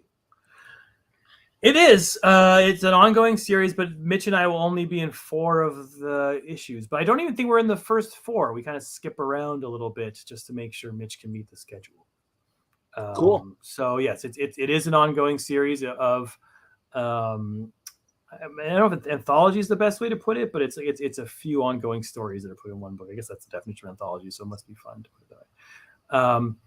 And it's a very bizarre story. It's us doing our take on Batman #1, sort of sampling it the way sort of modern artists sample music, sort of sampling that issue, and it's us telling a Joker story as scary as we can tell it. And that's the whole point is to scare you with the Joker. I don't know if we succeed, but he's a very creepy Joker. That's much. I like that. Greg wants to know how much did Mitch contribute to the writing process? Not at all. None. Zero. One Bad Day, the Riddler. Dreadful Reigns. It feels like he had more. Look at that. You wrote out the whole shitty title. Batman, One Bad Day, the Riddler, Dreadful Reigns. How was there room for an image on that cover? Well, that's because these are all titles that people added. My original title was Dreadful Reigns, and then they added one. Because Dreadful Reigns, that's a riddle. If you rearrange the letters, it spells something. How much did Mitch contribute? Quite a bit. We talked about the initial sort of plot together. We sat down. I said, "What are we going to do?"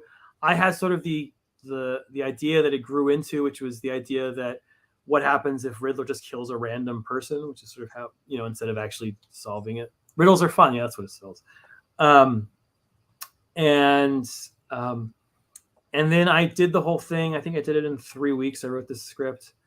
And once I had turned in the script, I had a lot of problems with the ending, and Mitch helped me with that, sort of getting the pacing correct.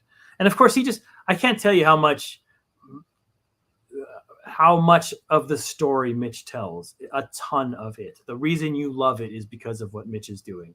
My scripts are not as good as that book looks. Also, by the way, nominated for an Eisner. So if you're still here and still around and you're still voting, please go in and vote. That book was a story of a lot of love. We went through a lot of drafts to get it right, and Mitch worked his heart out on it. So I would love to see it win. Is that new that fans can vote on the Eisners? No. I'm just hoping there's some store owners in your thing. Or I got a random text from a creator, and I'm like, I don't vote on the Eisners. Okay, whatever. Maybe I was part of a blanket text from this creator, but yeah. It's professionals, and I mean the biggest group are people who work at comic book stores. A lot of fans work at comic book stores. That's true. I agree with Murad. He's excited for Wonder Woman, excited for Trinity, but he would love to see you write the Trinity now that you've written series for all 3 of them. I would love to. My goodness, that would be great. Also, one of my favorite series of all time is the Matt Wagner Trinity book. God, that's a book. It's beautiful if you just want to read a good DC book. Yeah, that would be super fun. We Clay Mann started DC drawing the Trinity books. So I have to get Clay to come back and draw. Okay, Daniel says, if we could pick any classic noir to get a comic book adaptation, which film would you pick and who is the creative team? Tom, you can nominate yourself. Oh, I nominate myself immediately. Man, and I'll tell you, I Smallwood, I think, would be a great candidate to draw anything. Doc or Mitch would have been great candidates as well. I'm a massive fan of Mike Deodato's work as well, as far as a realistic kind of artist that I think I love his style. And someone had asked if you could do a DC Marvel crossover, and I'm like, Nick Fury and King Faraday doing a classic 50s spy story and have Deodato draw it. But I want Black Widow in there. I guess put it in the 70s. So Natasha could be in there. Yelena could be in there. The Daughters of the Dragon could be in there. All the great I keep forgetting what is from the original Task Force X, the French woman, Mademoiselle. Mademoiselle. Why are you asking the hard questions, John? I know. Sorry, man. Mademoiselle. I forget with her little. You put her in there. You put Lady Spy Smasher in there. Put Lady Blackhawk in there.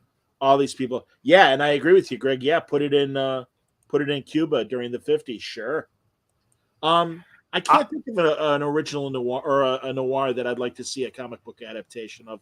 I mean, I like what you do, Tom, in terms of, you change them enough that you make them original stories, but obviously old movie buffs like us, we know where the inspiration came from. I'm going to give two answers. Do it. Repeat Performance. Do you know that one? That's like the New Year's noir. No. It's fantastic. Usually TCM shows around New Year's because it's a New Year's celebration noir. Cool. So the plot of that is so brilliant. I would love to figure out how to do it. It's a woman. She goes and she murders. She murders someone. I believe it's her own husband. And then she regrets it, and she kind of runs from the murder, and she finds her best friend. She's like, I can't believe I did it. I pulled the trigger. I killed my husband. I wish I had not done it. I wish the world was better.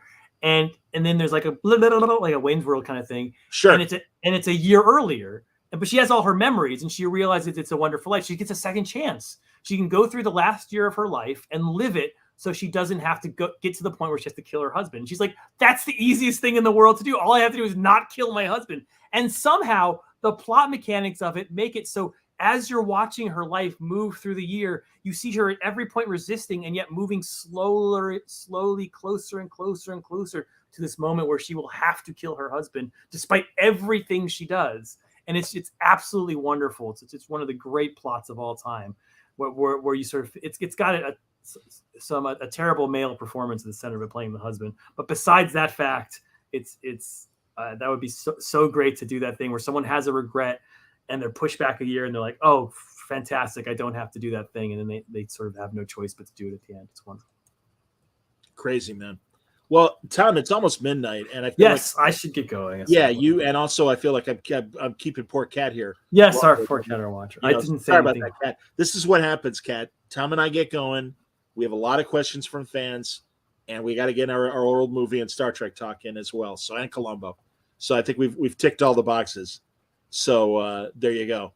It was an excellent talk, John. I appreciate it. As always, buddy. You know that. It's here. This is funny.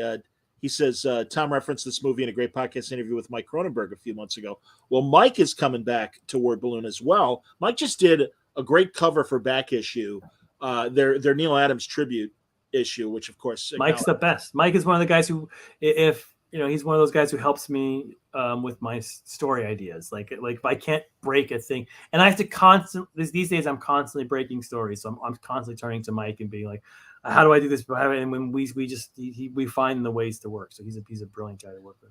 Comics, Old Hollywood, and Columbo. Those are my connections to Mike Cronenberg. And boxing, and of course, boxing. Shame on the me. one nerd I don't share with the two of you. Yes, and so no, it's always great to get Mike back on Word Balloon. And also, speaking of boxing, Mike is the art director for the great boxing magazine Ringside Seat. A week from today, I'll be talking to Bill Detloff, who is the editor-in-chief of Ringside Seat, and he just wrote an amazing biography of the great Philadelphia fighter, Matthew Saad Muhammad, one of the best 175-pounders ever. Tragic story, but Mike covers it well. We'll discuss that and the recent events in boxing with Bill a week from Monday. But yeah, Mike's great. He has his own podcast. You should check it out. He did it with his son. It's very sweet. Yeah, that's a great podcast, and they've shown their love for Columbo over the years as well. So, Tom, as always, my man, great conversation. I'm sure I'll bug you later this summer for another great talk. Good luck with the Eisner nom for you and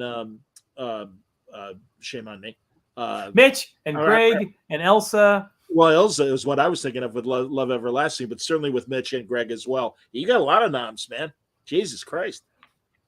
More hardware for Tom King, hopefully. No, more chances to lose. I'm on a losing streak with the Eisners. I've lost, I think, 4 years in a row. I just go and I sit there and I lose. So we'll see. You won the 1 year though, right, for Batman and Elmer? Yes, I have some. So don't cry. Okay. There's a famous story of Darwin Cook. I'm going to mangle this story, so I apologize to the person who told it to me. But one of Darwin's friends won an Eisner, and Darwin leans over and whispers in his ears, "You only need one." True. Absolutely. Well, thanks everybody. Continued success. We'll talk more about Danger Street when it comes back and that story progresses. We'll be talking about Penguin and, of course, Wonder Woman and Trinity as those stories start to unfold in the fall. But I guess until next time, everybody, thanks for watching. Next War Balloon Live is going to be Wednesday with Mike Cronenberg.